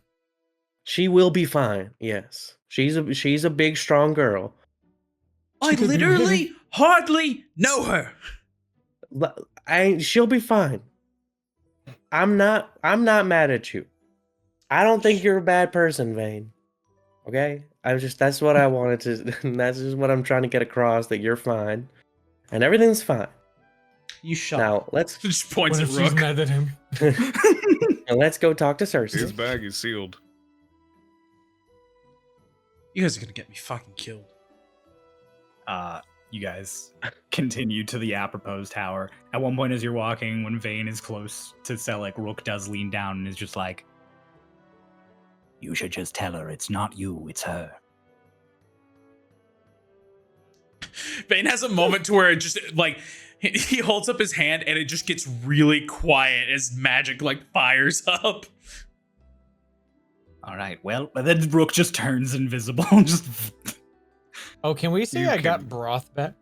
oh yes, you got You got Broth a back. week. Let's fucking go. Yeah, Really you quick, definitely- one thing I wanted to ask, sorry, while we were gone, or not, while we meanwhile, can I have bought a set of smith stools? Yes, Okay, how much Uh, does that cost? it'll cost you 3 gold. Okay. As soon as he like It's like looks over and just like, you cannot be afraid of him right now. No, it's funnier if I do this. Oh, okay. Also, I kind of don't want to get broth. It's all right. I have 10 gold. That doesn't mean it's pleasant. Yeah, no. It's all right. I have 10 gold. What the fuck? You guys get to the apropos tower. You follow the various passageways. You have to go up past the Magic Guild. So you get to see the lovely spread out sky. It looks like the forecast is clear for the next few weeks. There might be some intermittent rain and clouds here and there, but elsewise the city is probably going to be mostly sunny. Then you get up to the Merchants Guild, and you open one of the office doors, and you are met immediately with so much noise. Everyone up here is talking. It's like you walk into a stock exchange. Everyone up here is talking. There's people trying to make deals here and there. There's people talking over paperwork. There's people on typewriters just like away. There's people with quills going at it. There's like mage-handed and unseen servant quills going at everything. It is busy, and it is loud, not in the sense that everyone is yelling, but it is just loud in the sense that everyone is talking at a normal volume. While we were walking there, I'll just be like, what is Cersei? You know, can you tell me more about her? Like, what's she look like? What's she yada yada? You get the To rundown get, of what Cersei yeah. looks like. Do I see Cersei as I She looks stand like this. taller than everyone in this room? Right. As you walk in and stand taller than everyone, you do see in the back Cersei Alanu, who is stood up in front of a bunch of people at desks, and it looks like she is currently just directing all of them through various processes. She's very much like arms crossed and like, you so and so da da, you da da da da. And there's like a crowd of people, like, or is it like just No, people everyone's around? at like their desks. People Oh, might be they're moving just around talking. here and there. Yeah. Okay. Like this place is alive with activity, but it is organized. It's not Cool. it's not people shoving past each other. It is just everyone is talking and doing something. They're doing some kind of trade or business or agreements or signing something. Okay, let's head over to Cersei. As you come through, you guys do you see Rollo also. You've seen him before, Rollo Matthew, the dude who runs the mythical magics. As you guys go by, he sees Bella and he does like a hello. And then he immediately like goes back to like a very serious like business negotiation that's happening with someone. As you get back and Cersei's doing her whole back and forth, as you guys are almost to her, maybe like 20 feet away, like you're in like the home stretch basically, someone else like steps up to her, just essentially cuts her off from all the rest of the people she's talking to. This high elf in this immaculate suit that is like clearly tailored perfectly for him. He's got this hair that's all slicked back to you know, it's almost long enough that he could put it up in some kind of ponytail, but not quite. And with the way it like pins to his scalp with some kind of oil or grease, he doesn't need to. And he essentially just breaches the entire situation and just, Cersei, we have to talk about these tariffs. I cannot be fucked to even consider them. And she just like has a deep sigh and she's like, I'm not having this conversation with you again. You have to pay just like everyone else does. Well, considering that I currently hold 40% of the entire city's wealth, I don't believe you can actually do anything if I say no to paying them. After all, what would you do if you couldn't pay all of the folk who clean the water? And she like pinches the bridge of her nose, and then as she like lets it go, she sees all of you and she's like, Stormridden! Come in, come in. Cersei! It is Howdy. absolutely wonderful to see all of you. Thank you for saving me from this obnoxious fucking conversation. We And have then a. Oh, sorry. Go ahead. the guy just turns back to all of you and just, Hello, Stormridden in the Merchants Guild. I know what that means. Howdy. Nice to meet you. My name's Bella. Bella, a pleasure to meet you. And a pleasure to meet me, I'm sure. Who are you? Ah! I dare say.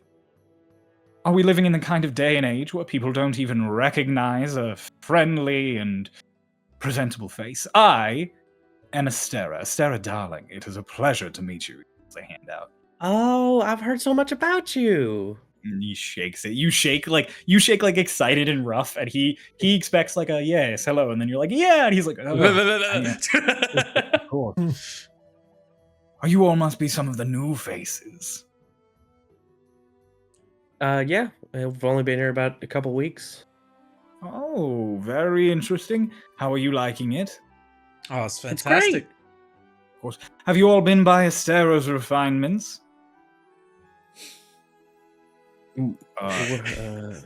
Vayne does just Delicate actually. and Vayne haven't, but all the rest of you have. What was the stairs refinement? The clothing store.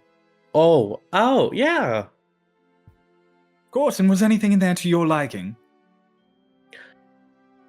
Yes, but We're still earning money. we're Yeah. building up to that level. The barrier for entry is a bit high. I might have to speak to my girls, see if I can get something a little bit more on the low budget for all of you new Stormridden. After all, a long-standing customer is a loyal customer. I might as well get you fresh off the boat. Ha! Cersei, we'll talk later, of course. I understand this is a very important conversation, say, and besides, our conversation was only going to end one way anyhow. Farewell, new Stormridden. It's a pleasure to meet you, Cersei. It is always something to talk to you. He, like, turns and starts walking away, and she's just like, the moment he turns his back, she just fucking... As he turns his back, so like moves his eyes over to Cersei and just, who's that? He says, Cersei turns back and just sees Vayne doing that. I heard his name. I don't know who he is. he's the guy who has a lot of the. He is like the richest guy in town. Yes, that is Sarah Darling. He is a member of the Merchants Guild, although if you asked him, he's the head of the Merchants Guild. Because, according to him, whoever has the gold has the power, which unfortunately he's somewhat accurate about. But he still has to listen to what I say, which chafes him in all the wrong ways. Yeah, my pa always told me I'd run into folk like him. I wish he'd warned me about the stank. Yuboa. Is that idiom, pretty good? Yeah? Yeah, you were Aventir. Well, so I Also, it's recognize just you. like a for metaphorical stank. Selling. Yes? Yes. I enjoyed the mask. Very nice ambiance that you put off. Thank you. Vayne. Cersei. I don't know any of the rest of you. Renata. I'm Bella. Bella. And the tall yellow one. Ritz. Ritz. Interesting name. I was named You're- after my father. Oh, was he also named Ritz? Yes. That would explain why you were named after him. Mhm. And I named my son after me and him. After my You me. dog. After my me. Fucking. On my Nintendo Wii, my me, I named it after him. Hopefully continues the legacy. We were overjoyed to hear that we got your job. I assumed as soon as you came through the door that you were either looking to file some kind of complaint or give a quest, and considering that you of all people walked right up to me, I assume it's a quest. What's there to complain about? There's always something to complain about, especially when you're dealing with money. We haven't had to So interact with true. Darling yet, so. He's pompous and an ass, but he is a businessman. At the end of the day, if you sign a contract with him, he will honor it to the letter. It's just a matter of getting him to sign the contract. So, quest. Right? I assume that Lancy told you the whole rundown. Mm-hmm. Okay. In that case, you are going to be accompanying a caravan up to Haven. I would love to say that I am tagging along with you, but in this case, I shan't be. It's really quite the long and short of it. You can meet them over at the rail car. You can take the delivery off, and there will be a wagon train to meet you there. They shall take you up to Haven. I understand that this is your first time going there, right? Mm-hmm. That'd be right. All right. In that case, I'll allocate a small allowance for you. Let you have a good time while you're up there. Oh, thank you so much. That's so kind of you. Of course. Also, while you're up there, I am sure that there will be all sorts of people who I interact with who are going to try their very best to convince you to stick around in Haven. After all, they love getting Stormridden to stay a while or forever and then rubbing it in our faces. I thought they like beating up Stormridden up there. Oh, the merchants don't. The ex-Stormridden and the militiamen around there do. Mm. Think about it like this. In Haven, you are either a merchant, a mercenary, or a civilian. The civilians are all like you. They are going up to have a good time or do a little bit of business, maybe relax. Then there are the mercenaries, ex-Stormridden or rougher folk, who stay in Haven because the laws there are very relaxed. And then you have the merchants. And the merchants don't care who you are, as long as you can get them something. Could be gold, it could be prestidigitation, it could be Heads. a bit of refutation. In the case of many of them, convincing Stormridden to abandon the city and join their cause gives them a nice little flutter in their chest, so I'm sure you will have plenty of people vying for your attention, at least a little bit, especially since you're fresh off the boat. Mm. The only thing more pertinent to them than you would be if they could get an old hand to agree, but all the first or second corps don't really like going to Haven, so they can't really convince any of them to switch sides. Well, don't worry, Miss Cersei. None of us are gonna stick around over there. We're not cowards. Don't get me wrong, I respect that on a moral level, but also on a conventional level, I'm a businesswoman. I understand that sometimes there are more lucrative offers that are made. I don't necessarily hold it against any Stormridden. The ones who betrayed the city directly and, caused a bit of a war, those ones I blame. Once since then, not so much. Could you, by the way, Cryo, re-describe what Cersei looks like again, please? Cersei is, let me pull it up. She is an elf. She's black, like really dark skin.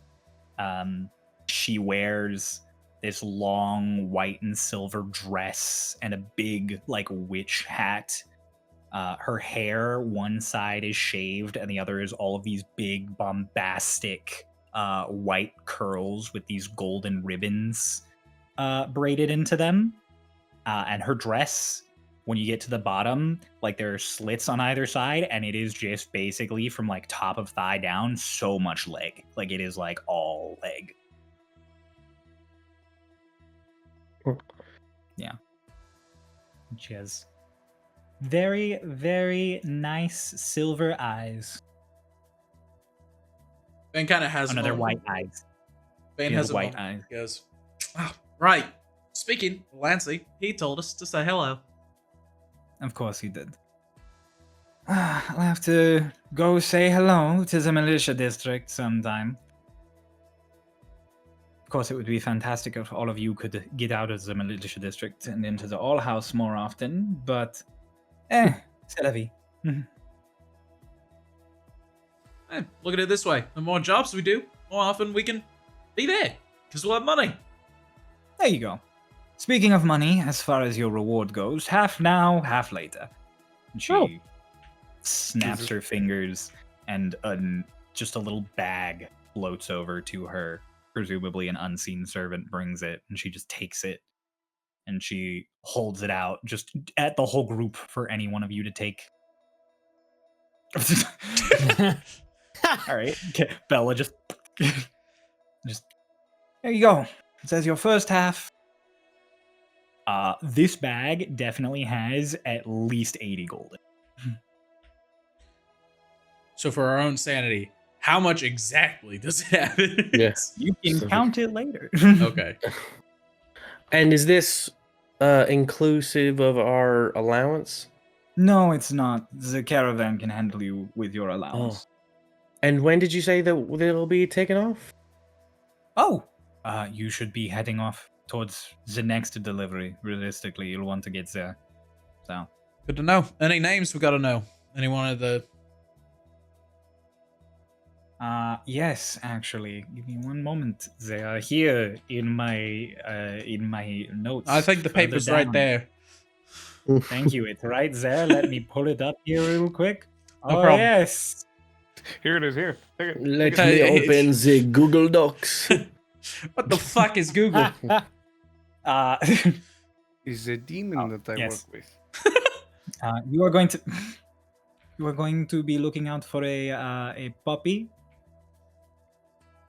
Puppy Rodriguez. She is Puppy my Rodriguez. Like the she flower? is- yes, like the flower. Puppy. I was gonna say, what flower is Rodriguez? I thought you said puppy, like a dog. Yes, the shade step accent is a little heavy. Vayne leans over to Selleck and goes, joke? It's just a misunderstanding. You'll never know.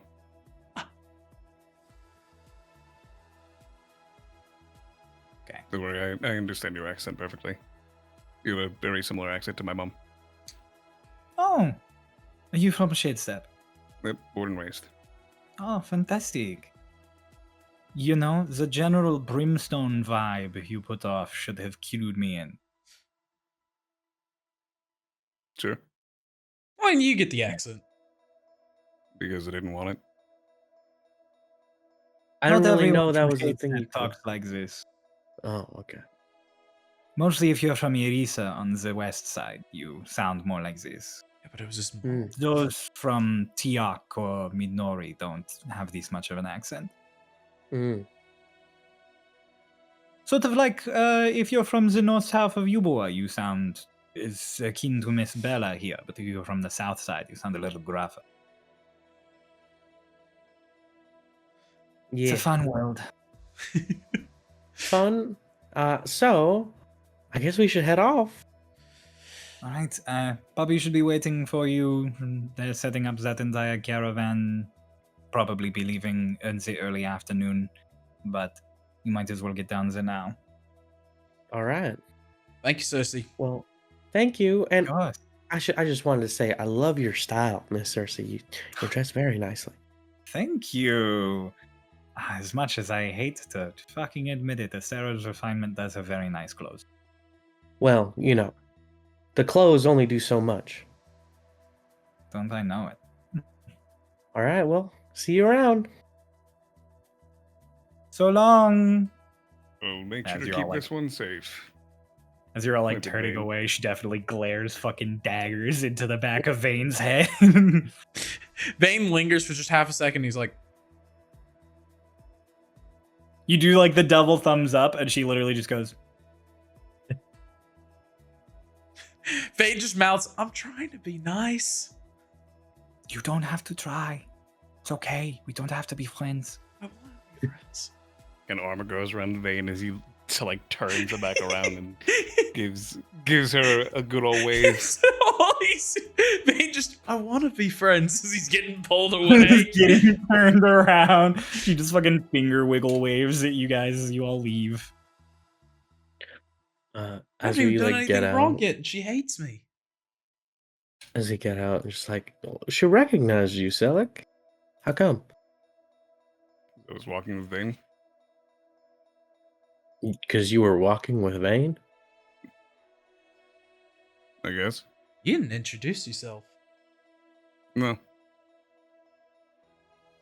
I was just gonna say, it felt surprisingly good to not be the one recognized by an important person.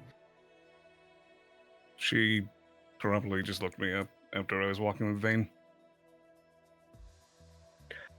All right, well, great. You guys need anything else from town before we head off?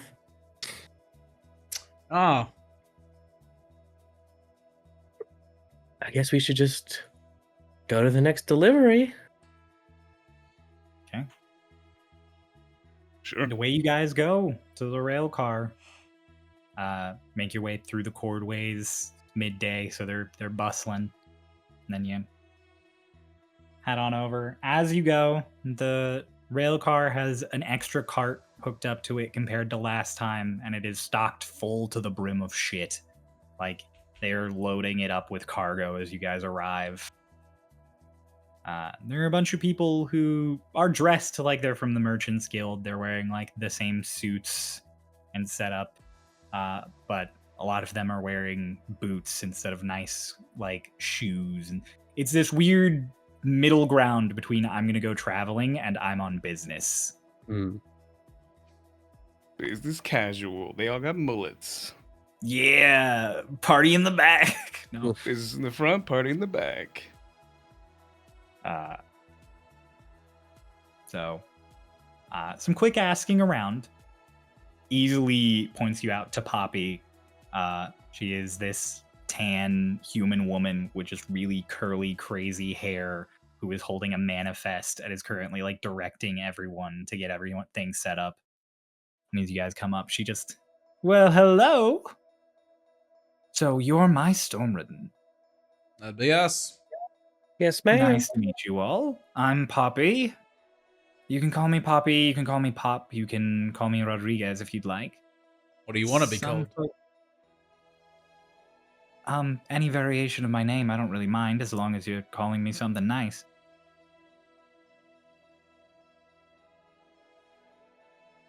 All right. I assume between your core commander and Cersei, you got a rundown of what the job is.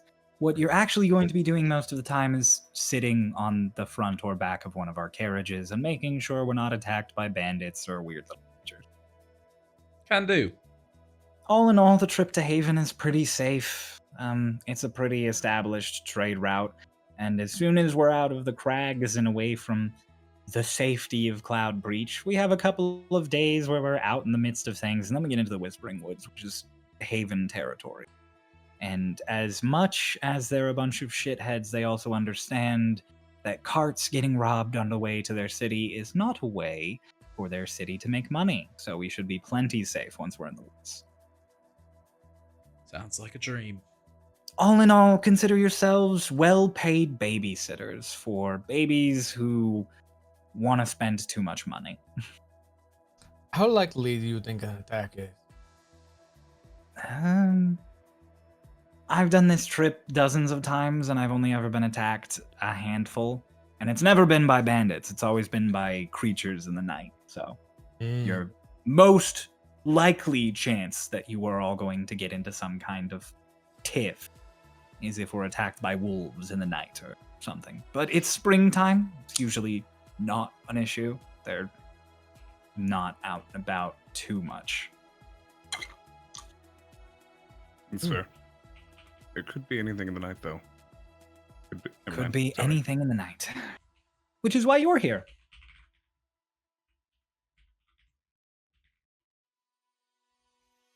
Are the other merchants afraid of... Never mind, I'm gonna stop. Okay.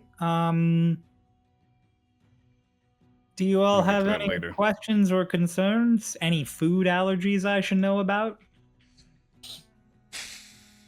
He doesn't like. No eggs, yeah. Okay.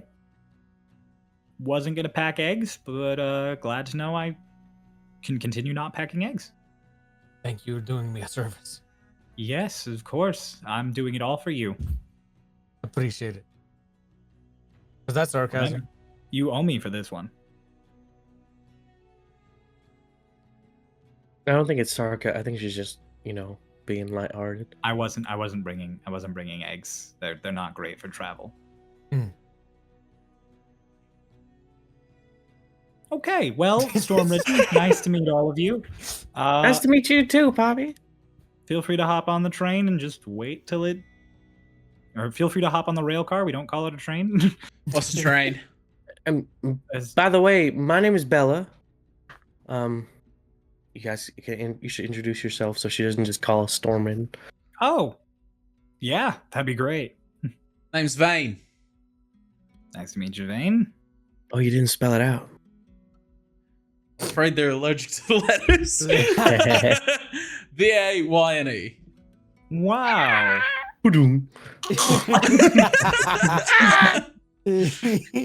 I explode into hives. No!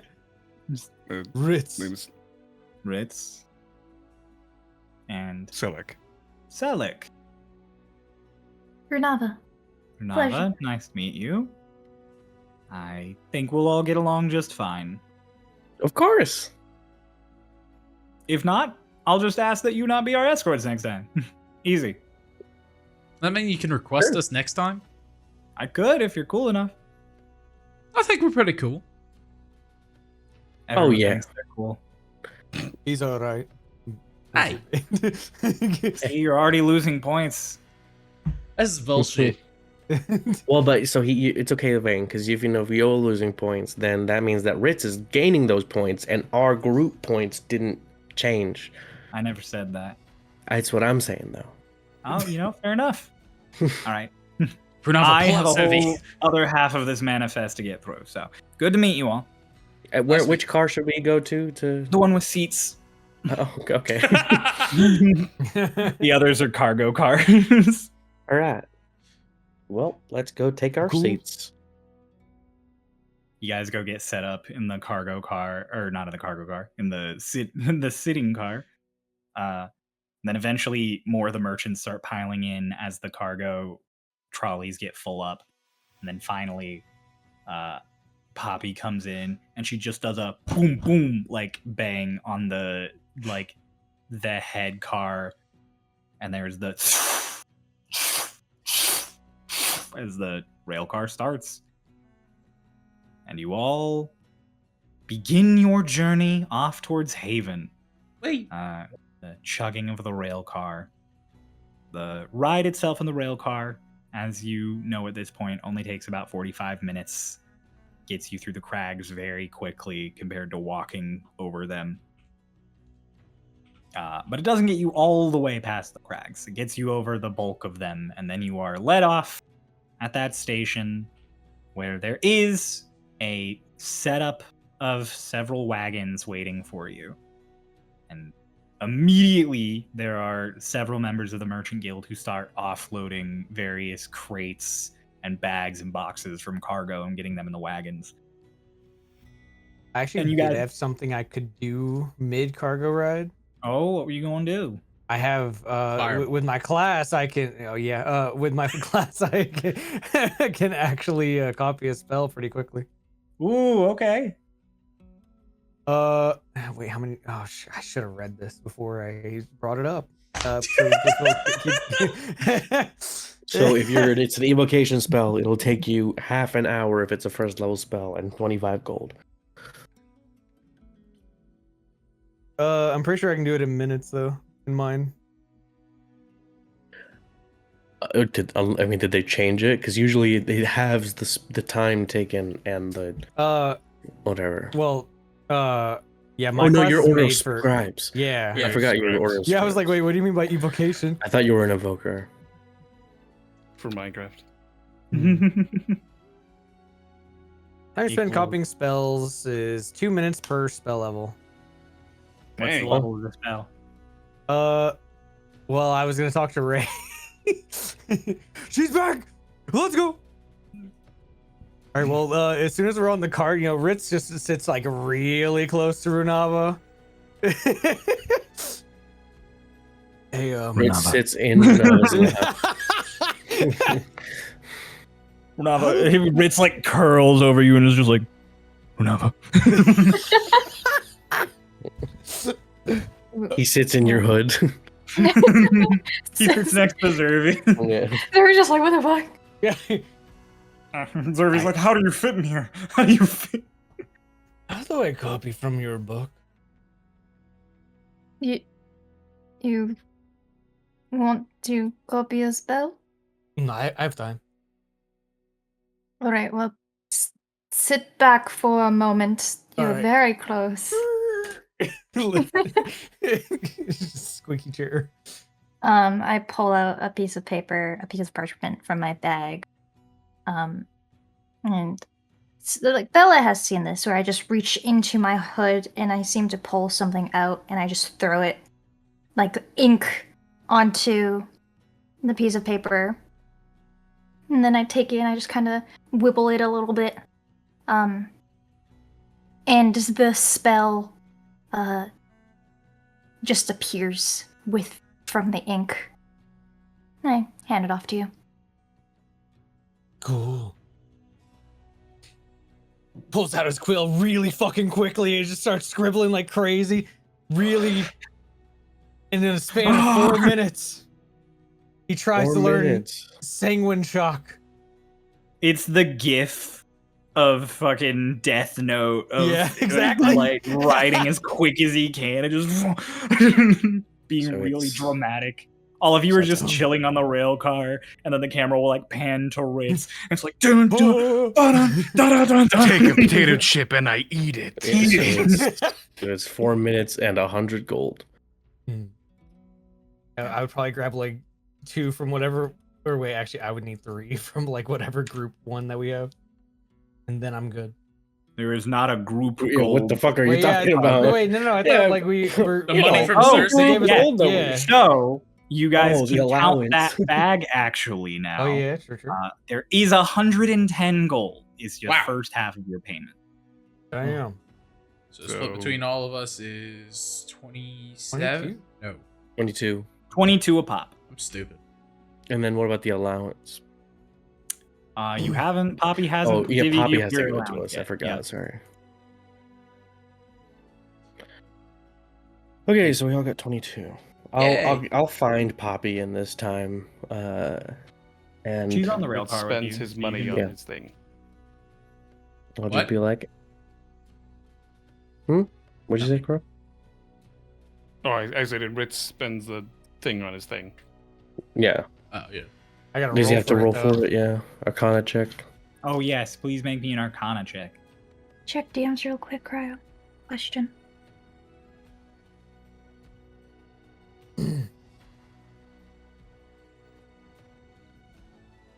$11. Oof. Is that? I think it's if it's a God, if it's a second level spell, I think The it's DC 10. is 12. Oh, Yeah. Is that the 11 DC is 12. total, or did you roll an 11? 'Cause you that was can- an Arcana check roll. Hmm. He rolled an 11. Oh, so it fails. Still burn Uh, the gold. It doesn't burn all the gold. I don't think. I think it burns some though. No. Oh, no. Because this isn't a spell scroll. He's copying from another spell book. So Oh, he doesn't. So he doesn't have to roll. Oh, You roll if Oh, you're rolling yeah, from really? because that's just copying a spell into your book is thank just a thing fucking you can do. Oh yeah. Oh, you're it's, good. It's just specifically if you're copying a spell scroll, then you Oh. need to roll. Yeah. today we learned. Fuck yeah. Okay, Oh. so yeah, you can copy Sanguine Shock. Real Sick. quick, while you're copying, Kay, Yeah. you go to talk to Poppy while Ritz is scribbling manically. hmm And she is currently like going over a bunch of paperwork towards the front of the rail cars. You like make your way up, grabbing railings and stuff to get to her, and she just looks up and she's like, "Hey there, Bella. Howdy. Good to see you. How are you? Doing good. Always anxious to get off on these." I just wanted to ask. I think I just remembered Cersei told us to talk to you about some kind of allowance or something. Oh, yeah, we like to do that when Stormridden go up to Haven for us. We give them a little bit of an allowance, sort of to keep them from getting in too much trouble, and also so they don't end up in debt. Mm. Yeah, Because we don't want a bunch good of idea. Stormridden who are in debt to merchants in Haven. No. Fair. Yeah, I'll give you your allowance once we like actually get to Haven. Okay. So, I've got these magical money bags that I get to hand out to all of you, and they keep Ooh. track of what you're spending. Cool. All right. Well, thank you. Thank you. How much longer till we reach the end of the delivery? Like 20 minutes. Okay. Enjoy the ride. The crags are nice. Yeah. I mean, this whole thing is crazy. Like I've never seen anything like this. Like the rail car or like the Yeah. crag? The rail car. It is pretty neat. I remember when I first crossed and I got to ride it for the first time. It was amazing. I was what, 20? How old are you now? 27. So, Oh, okay. Been a little bit. Nice. I mean, yeah, no, this is whoever came up with this is a genius. A mad genius. Mm-hmm. So Ah, cool. You won't see something like this on the other side. Maybe in the future, but not right now. Maybe. Give it time. Oh, it would be so cool if I could just go up from home right down to Fort Dawn. Like in like a couple hours on just sitting down on one of these. Oh, yeah. I bet we could get him even faster. Oh yeah? Use a little bit of magic to make him like levitate, and then you could just boom as fast as you could push him. Oh, there's nothing magic going on in this? Well, there's magic, but it's mostly just to run the engine. I see. It's magic, and it uses magic to make steam, and then the steam pushes the wheels. Okay. So Cool. So what are we're going there for a consultation? Like, or like the y'all merchant guild? yeah, we're doing a big trade deal. We're talking to the conglomerate and trying to work out how we're going to be covering a bunch of expenses and trade back and forth during the anniversary celebration. Anniversary. Oh, the anniversary. Yeah. So this is part of setting up for that. We want to make sure that when people come across to celebrate, because there's probably going to be plenty of guests who come over on a special passage just for the anniversary, that we set it up as nice as we can and that we don't have any issues during that time. So part of that is making sure Haven isn't giving us any economic problems for the next 5 months. That makes sense. All right, well, I'll leave you to have a moment to relax before we get off. Thank you very much. Of course. Ritz, this is around the time that you finish copying the spell. And as you finish properly copying the spell to your spell book, there is something you notice about it in its structure and its composition. It is sort of it's weird and ironic for me to word it this way. On paper, it reads kind of like evocation, but as you go through how it works, there's like a formula to spells, and it's almost like evocation is always the same base formula that you then change variables around it. And being a wizard with 20 intelligence, it's very easy for you to look at this spell over as you're copying it and realize this is not evocation. And then you think, oh, well, a spell like this that affects somebody, it could also be, it could be necromancy, could be, it might even be something like transmutation, like some crazy thing. But the more you look at it, the more you realize this is a spell school you have never seen. It is a school of magic unlike any you have encountered. Like, the base formula of Sanguine Shock is something you have not seen before. Like, imagine if you'd gone your entire life only seeing algebraic equations and suddenly someone throws a line of trig in front of you. of Where did you pro learn magic. this? It's beautiful. Is it? Yes. Glad you like it. It's so new.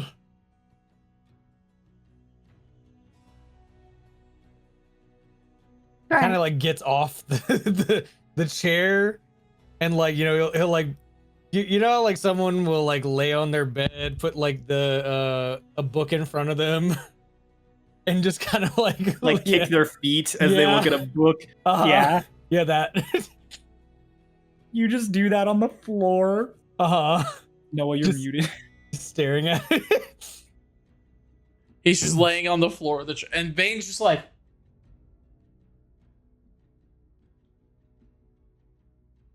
what's he talking about? New magic. Right. Like no, like new magic. new magic. What do you mean by that? They don't teach you this shit in school. Well, what is it? You've got They it, don't Rune. teach you. They don't teach you a lot of things in school, to be fair. That's so true. That's why I Not dropped that out. I would actually know. I mean, I don't know. I learned a lot in school.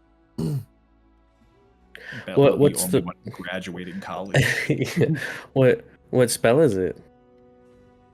Sanguine shock. Sanguine shock. Hell's that? What is Runava that? gave you guys the rundown. You asked All right. what the spell was when she did it to that dude who was running away. So what school is it? School of Chiastic. Of what? Sorry, what?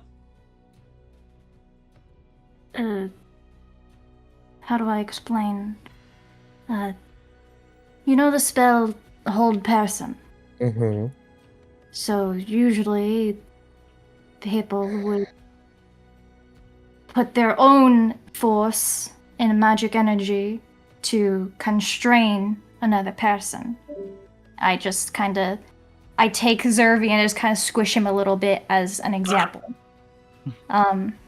But in this case, Chiastic is a school in which you turn their own magic and their own energy against themselves. They are held in the example of held person, they are held by themselves, unable to move. Well, but isn't hold person enchantment? Right, it's just an example. Right, so it's not super different from what I do then. Of sorts. I mean, you seem to, from my understanding, you split pain and healing. So it's slightly different. I guess so. In a weird way, though, it's. I don't know, it kind of feels like my magic's your magic, or my life is your life when it happens, so. Very inner. I suppose in a way, yes. Well, sanguine shock specifically causes your own blood to turn antagonistic towards yourself. Thus, the bleeding out the eyes and ears. That's Yes. fucked up. Wait, so I'm going to bleed if I use this? Maybe. you use it on yourself, or I use it Oh. on you. But if you use it on others, then I mean, I'm just remembering what I can recall of what my friend used to do, so it might not be perfect. Oh, you Did- learned this from your friend? I was just going to ask that. Yes. My friend was a wizard of Chiastic. Actually, it's interesting. I've encountered a lot of people during my travels, and there are people who have the capability of manipulating, I suppose, ki of sorts. They just don't exactly use it efficiently. Hmm.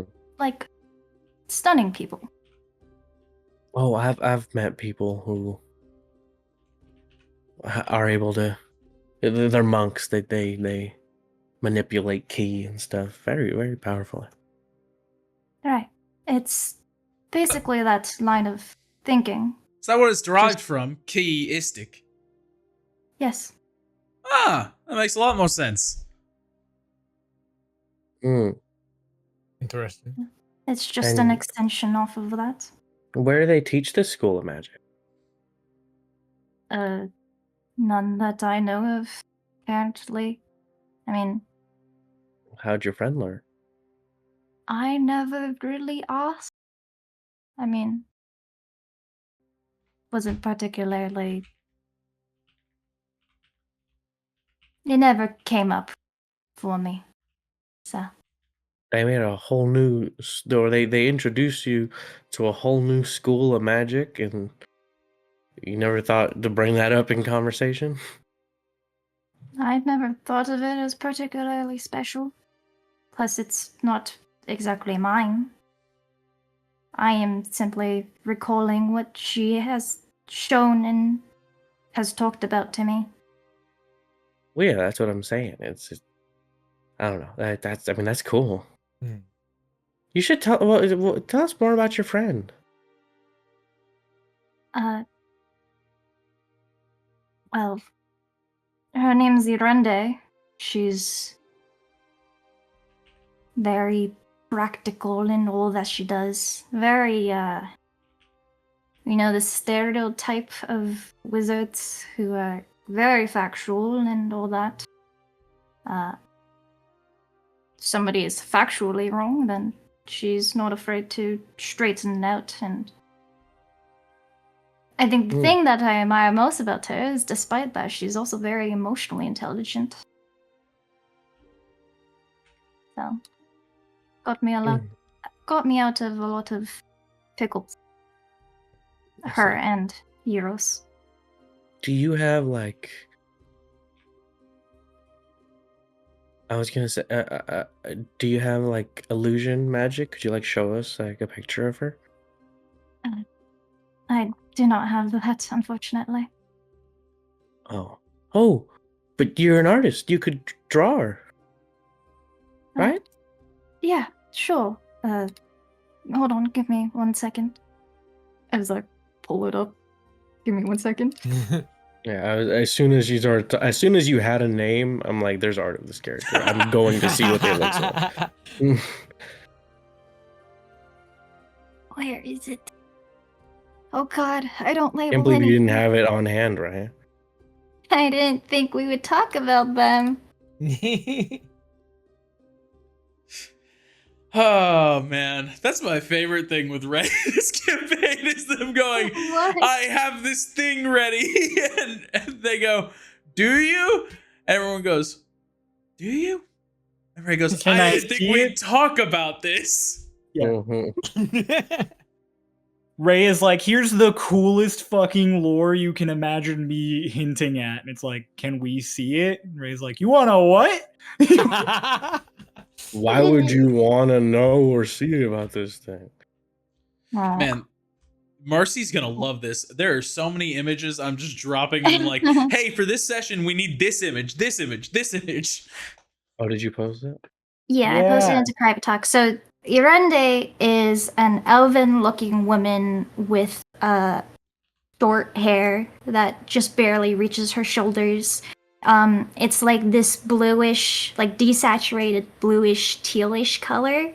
And she also has golden eyes. Yeah. Is so- is the picture that you show us colored? No, Okay, but so we she don't would- know that she has any of those colors Runava, well, that you described. Runava would say all of that as well. Oh, Ray was saying. okay. Neat. Oh,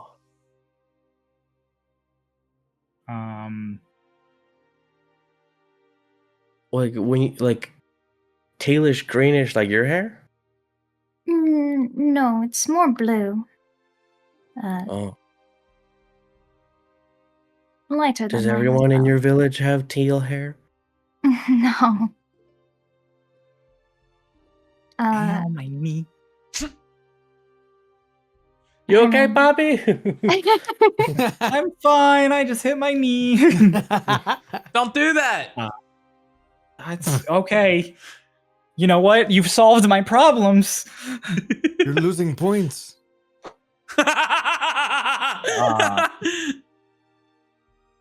So Runava holds this painting up to you guys, and you're all looking at it. It's this black, it's This basically etch. just a black and white version of Arunde, this little portrait on like flat canvas.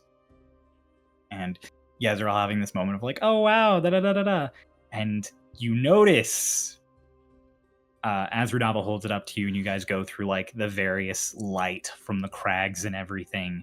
There's a moment every time this painting transitions from a shadow to regular light, where you think for just a moment that it looks like the eyes are hollow every single time as it goes by, like a blink and you miss it kind of sensation, almost like a 1 or 2 frames out of a video are different. It just looks like there is this dead sunken eye sockets where there should be these bright pleasant eyes looking back at you. Whoa. Is it? Did you like draw this with magic or something? No. Is your ink magic? And No. every time you try and focus on it, so like Bella, you notice it and you're like, hey, what? And you watch as the light goes by and you can't see it anymore. It was something weird with it. It looked weird for a second in the shadow. Like the eyes were hollow. Did y'all see that? No idea what you're talking What? about. I'm busy looking at this spell. It's so beautiful. I love it. Awesome. You guys all see this thing. You guys see this? No. What do you mean? You guys all see this thing? Do you guys see this? The rest of the group respecting the weird Brunava privacy. Hey, this Don't beautiful fucking thing. phrase it like I'm that. lying. It's a thing people do. I don't know about you. I've never lied one day in my life. And there's one of them. That's an example. You guys don't get much more time to talk as the rail car comes to a stop. And then, like we meanwhile back to before, you guys have to get off. And Poppy asks you guys to help unload the cargo carts onto the wagon. It takes you guys like a half an hour. And then you guys get all geared up. And this is the point. There are 3 wagons. And Poppy wants at least 1 Stormridden on each. So, she leaves it up to you guys to decide how you're going to divvy yourselves up. So, this is you'll do this for each day of travel, how you split the group. You guys can shout back and forth to each other. You'll never be so far away from each other that you'll be like completely out of earshot. Like normal conversation level, you guys won't be able to hear each other.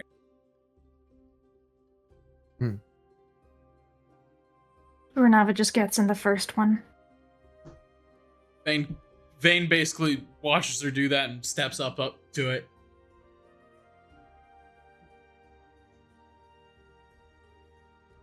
Second. I thought we were okay. Well, it says, but how we're supposed, guys. We should talk about how we're gonna split it.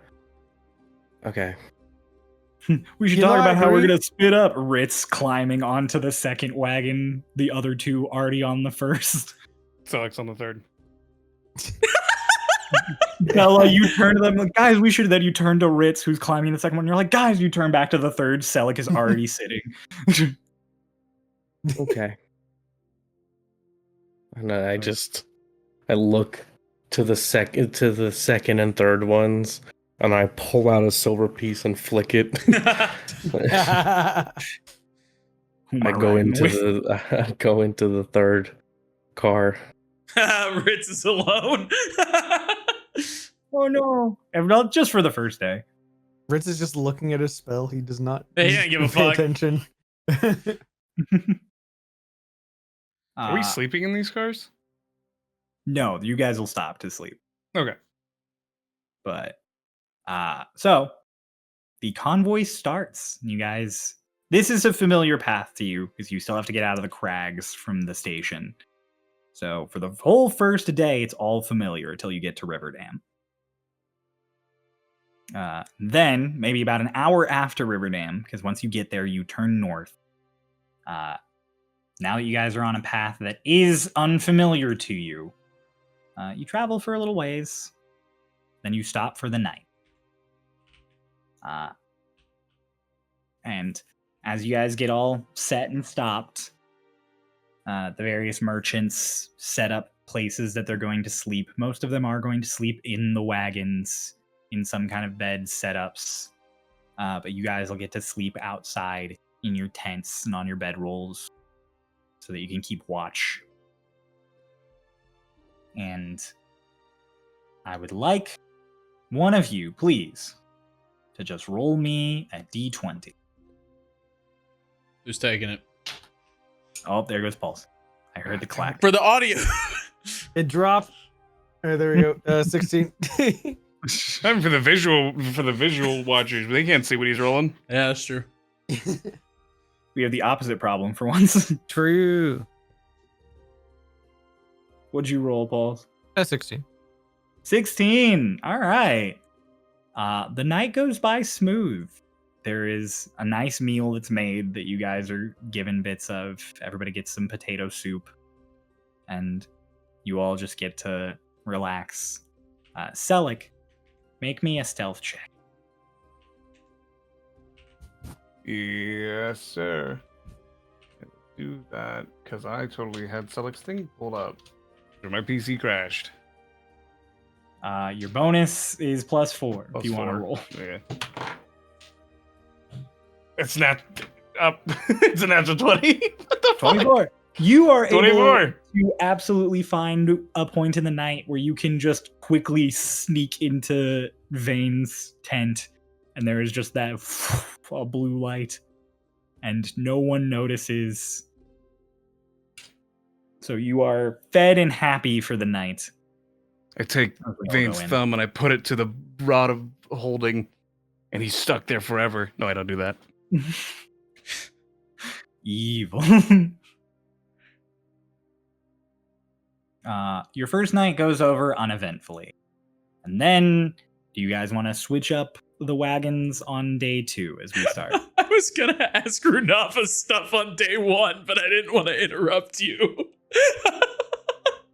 We're meanwhiling a lot of this You're travel, so so right. if you want to do stuff, you have to interrupt me. That's or not fair. interrupt me, but you have to like hold your hand up or something. That's fair. Otherwise, I'll assume you're good. We're good to go. All right, well, that's my bad. That's, Okay. that's You not my, see me hold up my They hand? do. Yeah. I can't. I do see you're holding 2 of them with a good forward. Pulse just has to make popping noises. Roll your R's, Pulse. That's how I'll know. I can't do that. I know. Sorry. You evil motherfucker. You're so rude for that. I'm sorry. Noah, believe you this. guys want to have your Runava meanwhile here? Yeah, just at one point during the day, Vayne turns to Runava and is like, 1 for 1? I don't particularly have anything I'd like to know about you. Well, you can thank it for later. Sure, make it 2 for 1 next time. Right. You actually not know where that school comes from? I didn't say I didn't know. You said you never asked. Right. I never asked because I never needed to. Because you already knew. Right. That's your 1. Sure is. Sounds like I got an easy one to come up with tomorrow.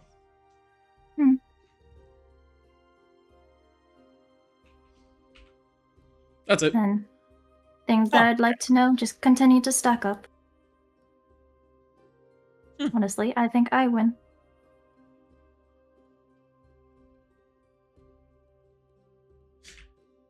Okay. So now we're on to the next morning. Do you guys want to split up the cars in any different way? Guess not. Okay. Are we going Ritz this time? I flip a coin. Because clearly no one wants to talk about what the cars we're going into. I go with the Ritz. Let's go. To be fair, you have 3 antisocial motherfuckers and Vayne.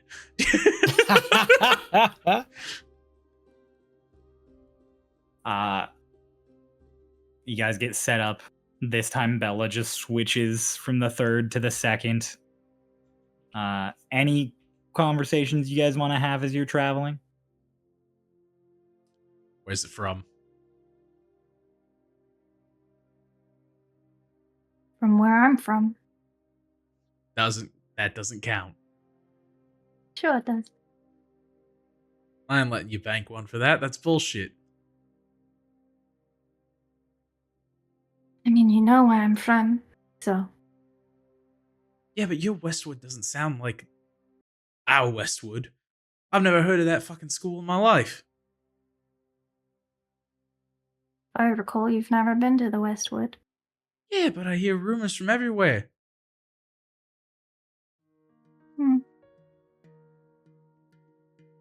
It's common there.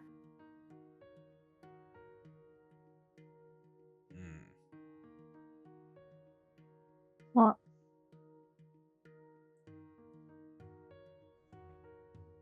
You know what? Can I ask you to compete with me here? Insight versus whatever the fuck you want to use. Okay. I'm not winning this. Yeah. I'm really considering giving you disadvantage because you have never been to the Westwood. That's fair. Probably not So winning I it am anyway. actually going to do that. Give me another roll. Still not winning it. Same number. Yeah. There you go. 10. 14.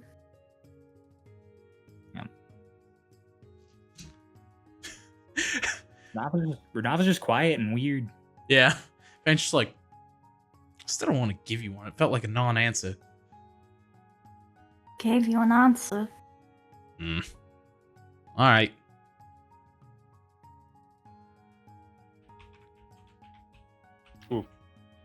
Oh, sound like you're on the back alone. What are you up to today? I'm not alone. I have a little guy with me. Oh, yeah. So like at this point, just sitting there, just... You know, you're really mean to Vayne. I think I'm mean to a lot of people. It's true. You're leaning just a bit more mean. I've been trying to, you know, get him more afraid, get him farther in the hole with Cersei. Well, see, Not that you way. try and get him further in the hole. I taunt him. Carrot, stick. That could work. Seems like he's already thoroughly afraid of Cersei. And this whole situation. Weirdly enough, I think he's afraid of bankruptcy. It's true, we should keep note of that. Yeah. Do you think I could forge a letter to Susie that seems to be from Vayne, which makes her sad, or has some sort of deep emotions, which then would get Cersei mad at Vayne, which would then cause Vayne to be horrified of the repercussions? Forging a letter. Mm-hmm. Do you know what Vayne's handwriting looks like? Does Susie? I don't know what kind of letters he's been writing now. I assume none. Exactly. She doesn't know, so any handwriting will do. Let's wait until we're a little bit farther into the hole before we do any letters. But then he might have written her letters at that point. My whole plan will be thrown off. You know? Also, If you'll there's have already to light- write it. I can't hold a quill with these. I was thinking the same thing. And also, Yeah. if he's writing her letters, that he's already in the hole. True. True. Maybe we We'll play it convince him by to ear. write her a letter. We should convince him to write her a letter. You and Rook do the exact same, like, pose. We're not trying to get him killed. We're just trying to make him upset. Not upset. Yeah, exactly. Afraid. Let's see where it goes from here. Let's get one of the merchants here to ask him tonight about him and Susie. Because Susie works at the All House, and they work for Cersei. It's a good idea. Thank you, I'm full of them. So he gets up and walks up to one of the merchants. You're I'm so full of mean to good Vayne. ideas. Let me actively plan to destroy him. Ow, my He knee. was saying, like, you're just being mean to him. We're doing this, though. You're just being mean. We have to be mean with intent, Rook. Exactly. So, like, walks up to one of the merchants, just, hey. Correct? Hmm?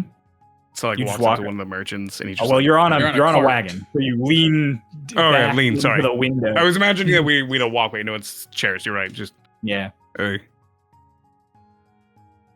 Yeah, hi. What's your name? Dude. My name? Robbie. Robbie. Hi. Ron? Ron too.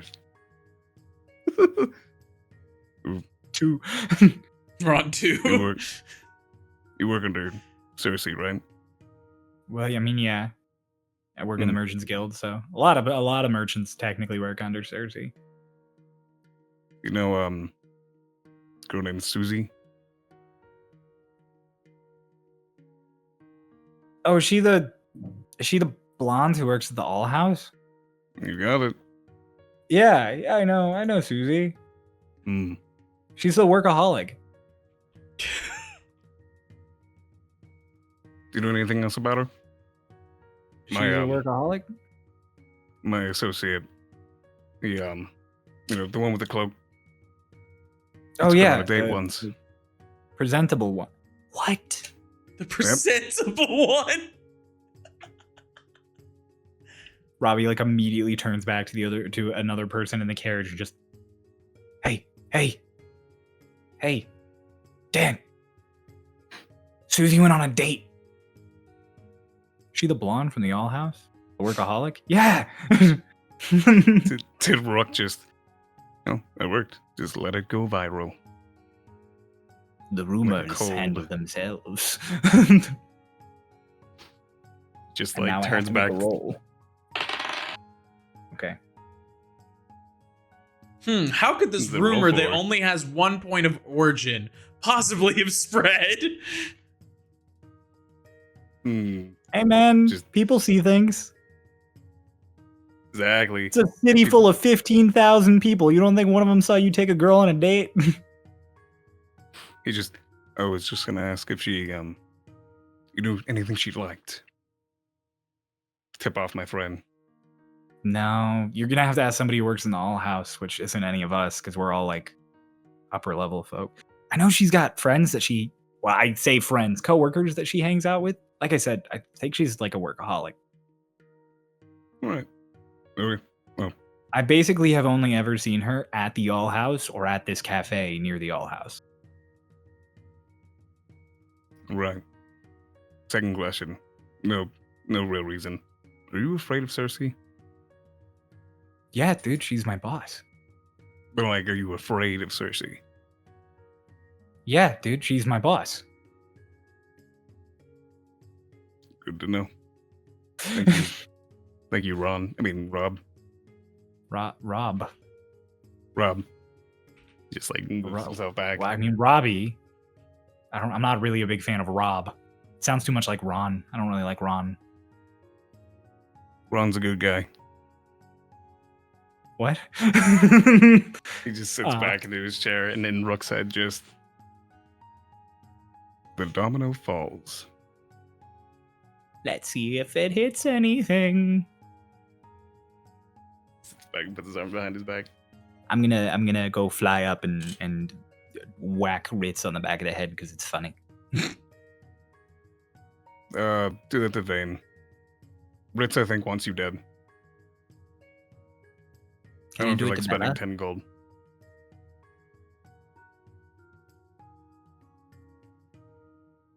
I feel like Bella would squish you in her hand. No, she wouldn't hurt you. No, she wouldn't. She's too nice. I wouldn't go do it to Lady Runava because I don't know how she would respond, but I do know that little guy in her cloak would probably bite me, and everything he's bitten has had something broken. Put about 50% into what you would give to Ritz and give it to Bella. I wasn't gonna go up and like whack him like I'm trying to hurt him. Go on. Have fun. Okay, thank you. And he flies off. Yeah, Bella, you're just sitting there, and all of a sudden, just like bonk, just like a little pat. Turn around. Nothing there because he's invisible. And you're like, "What?" And then there's just a. Rook? No, I'm the spirit of the trail. Where is he? It's Rook. Yeah, where? Oh, I mean, he's somewhere in here. I'm not coming out. I'm scared of this little yellow bastard. He's actually a really big yellow bastard. I'm afraid of this big yellow bastard. Stands up. Why are you? Oh, you're where- right. He's big. I start swiping in the air. Okay, you guys are standing on the outside of these. You guys aren't in the wagons. You're Oh. on the outsides. Oh, Swiping around me. Play rollies with me.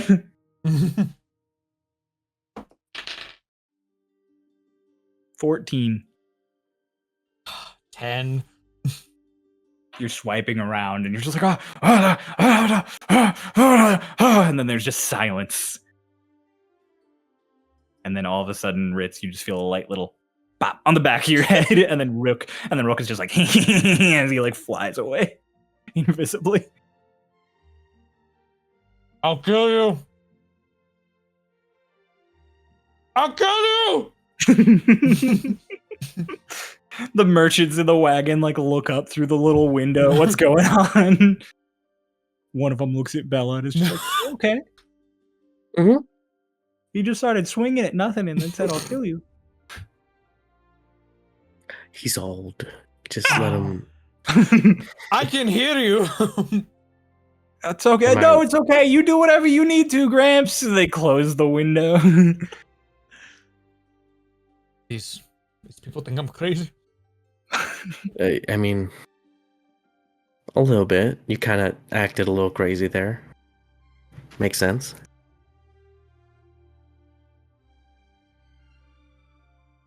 It's a lot easier to say that, and then these random people you don't know think that you're a little crazy, than to be like, oh yeah, no, it was our friend's invisible imp who wears a little bag on his head, swatting at him because they have a rivalry going on. I should have told them that. No, you shouldn't. No, they would have Yeah, understood. I don't think they would.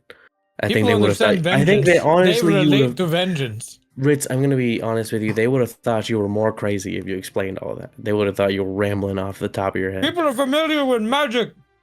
I know, but I'll you show them- wouldn't have said it. You wouldn't have said it in a way that is an explanation. You would have said it in a way that's like, "I'm a crazy rambling old man," and these are the things that What I'm the mad fuck about. does that mean?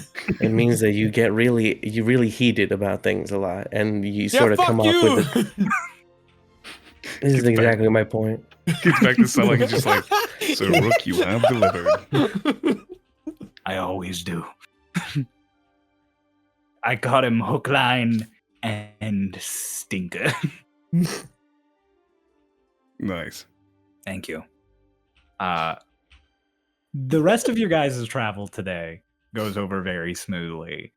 You guys do reach an area where out ahead of you on the horizon you can see the Whispering Woods.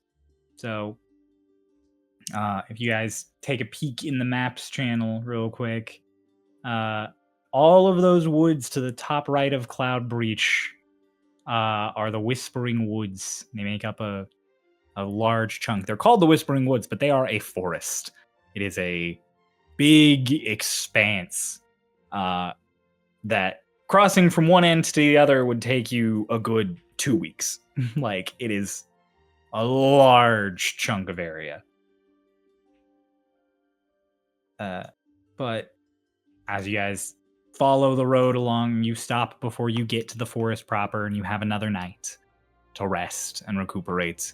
Rook remains invisible the entire time, knowing he will face the wrath of Ritz if he reveals himself. And I would like to ask one of you, please, to roll me a 20 yet again. Kay is Okay. ready. 6. 6? Okay. In that case,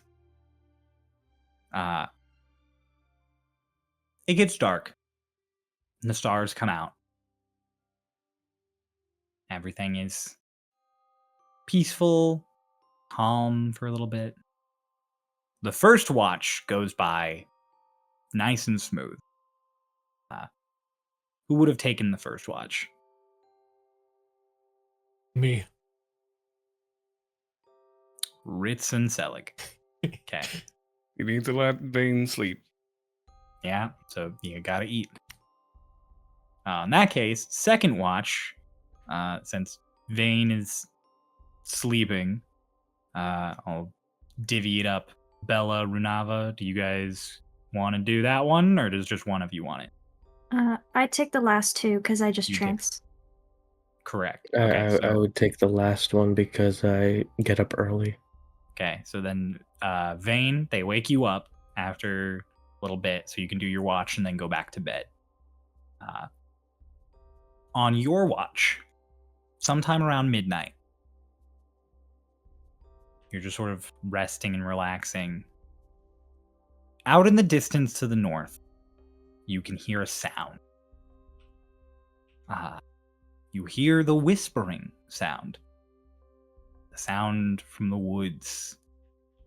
When you guys are anywhere within 50 miles of the Whispering Woods, anytime there is ample quiet, the sound of silence is replaced with a strange whispering echo. Does it sound like anything? No. It sounds...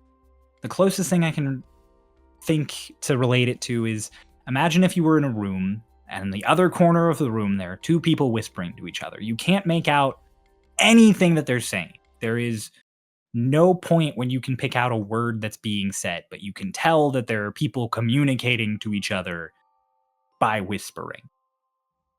So that is the closest thing it sounds similar to. It is just the distant sound of whispers. Ben kind of has a moment where he like sits back on the log a little bit, like he's like, I don't know what any of you are saying, but I hope it's good conversation.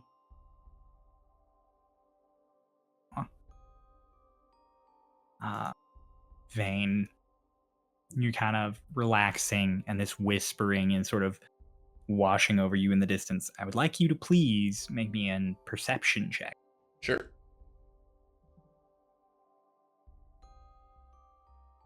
14.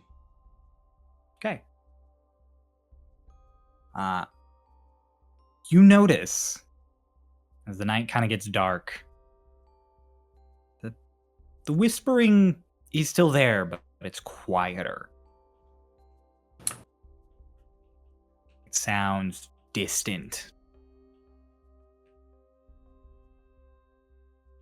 You kind of perk up a bit. And then there's another sound, not too far off camp to the south. You kind of perk up and look that direction. Then another off to the east. Little blips of noise just sort of crop up every couple of minutes. They don't sound like they're getting closer. And they don't sound like anything of note. It's like a little rustle in a brush, or a weird little chirp of some kind.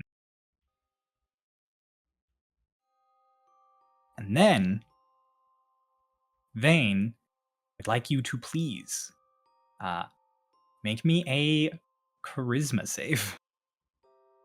Okay. 14 again. 14 again.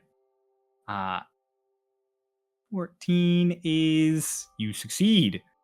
So you feel this sort of chill race up your spine, and you kind of feel groggy for a moment, and you shake it off. And for just a second, you hear someone whisper a name in your head. But it's not like someone sending a message to you or something. As it kind of rushes into you, you hear a memory, is what it seems like for a second. And you hear a name that kind of puts a pit in your stomach. But you don't know why. As for all the rest of you, Crow got up, but he can do it when he comes back. Runava, you can make this save at disadvantage. Pulse, you can make this save at disadvantage. Crow, when he comes back, can make it at disadvantage. And Bella, you being asleep, automatically fail. What's the name? You just hear the faintest whisper. Hang on. Let me. Ow. Bro, make a charisma save at disadvantage. Yeah. My fucking Oh arm. wow, I rolled well. I also rolled really well. First one was a 16. Second one was a 14. Damn. So a total of 21. Jesus. Succeeds. Your He does have save's a really that high high? charisma. Charisma caster. He's a Charisma warlock. caster. Oh, that's right. And he's I'm proficient. good at charisma casting. The save is 13.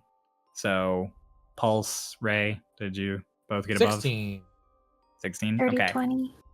So, Noah, the voice that Vayne hears quietly in the back of his brain is, you hear a voice that's not too dissimilar to your own, say the name Adelaide.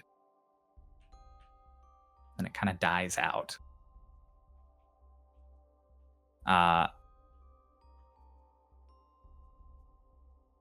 For the rest of you, Bella, you automatically fail because you are asleep. So I'll do you last.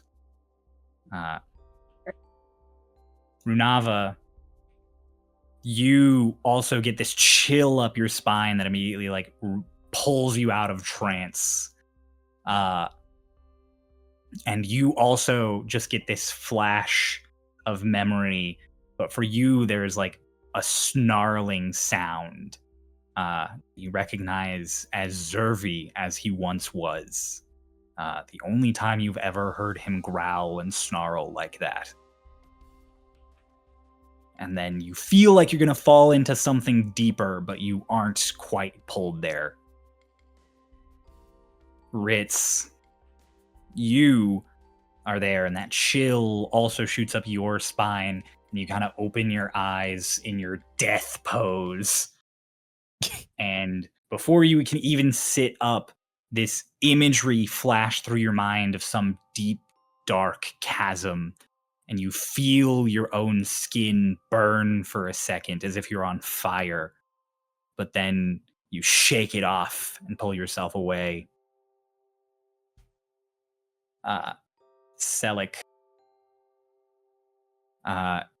you have the briefest image of yourself running through an alley, calling out the name Sophie, and then you too pull yourself free of it. You wrench yourself up.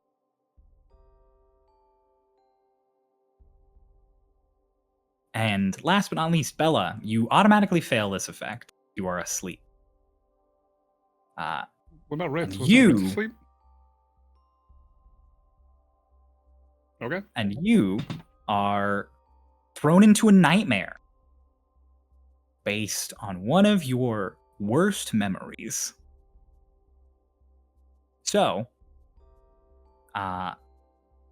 given that Bella has lived a relatively normal life in comparison to many of her fellows, do you want to describe what nightmare you experience?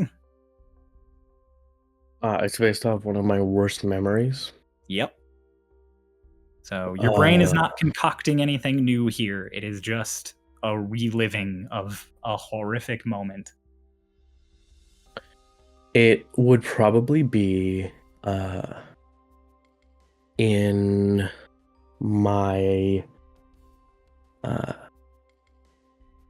junior year of being at the academy at Fort Dawn, when I left my dorm and for a bit came back. It was like a few months into my junior year, and I arrived back earlier than some people had imagined I would, and I opened the door to find what were like about 4 or 5 of my friends, or people who I had thought were my friends, had gone into my dorm room to rob me while I was away, basically thinking like, come from big money, have nice things, and they made friends with me over the past like year and a half, to like, so that when this happened, I wouldn't suspect them. Would just be like, oh, someone broke in. Wow, who would do such a thing, etc., etc. Was anyone around?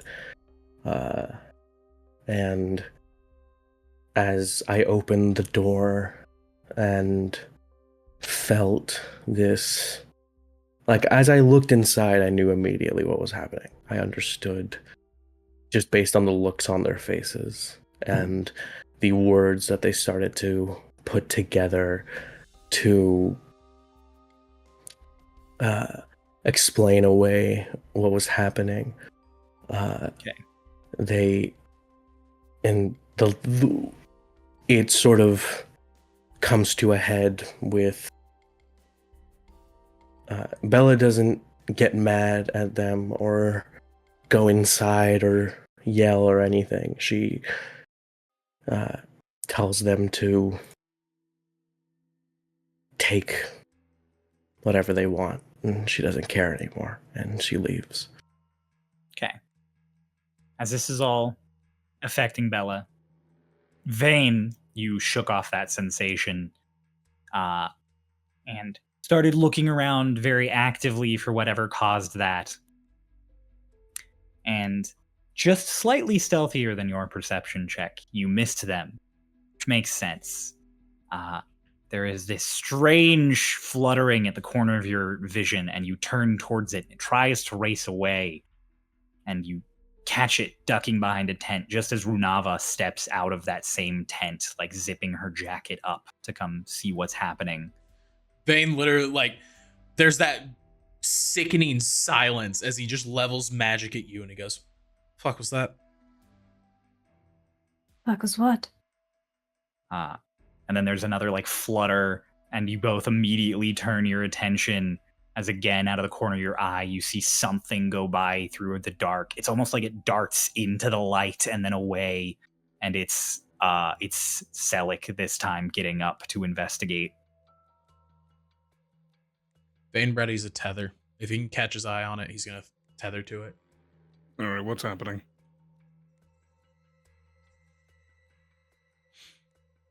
I'll show you. Good question. Is there something here? Think so. Rook, up. Rook, wake up and go up. I'm awake, fine, father. Takes off upwards. And then There's another flutter as Rook is flying up, and this time it's Ritz getting out of his tent very angry at being awoken, I imagine. Yup. Do I see Rook? No, he flew No. straight up into the dark. He's Gotcha. invisible too. What happened? I felt like. Does the flu exist? The flu does exist. Oh no! It felt like I had the flu. Sudden chills into heat. You're pregnant. There's something here. What? I'm gonna go and open Bella's tent since she hasn't come out yet. You go to open Bella's tent, and Bella is like tense and kind of like twitching in her sleep.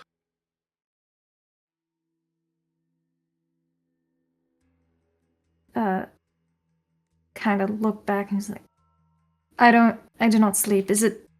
It's not safe to wake somebody up when they're having a nightmare? This doesn't matter. I You want go to catch a in. fist half the size of your face to your face. That's fine. I'm gonna shake Bella. You shake Bella. Bella, you can now attempt that charisma save at disadvantage.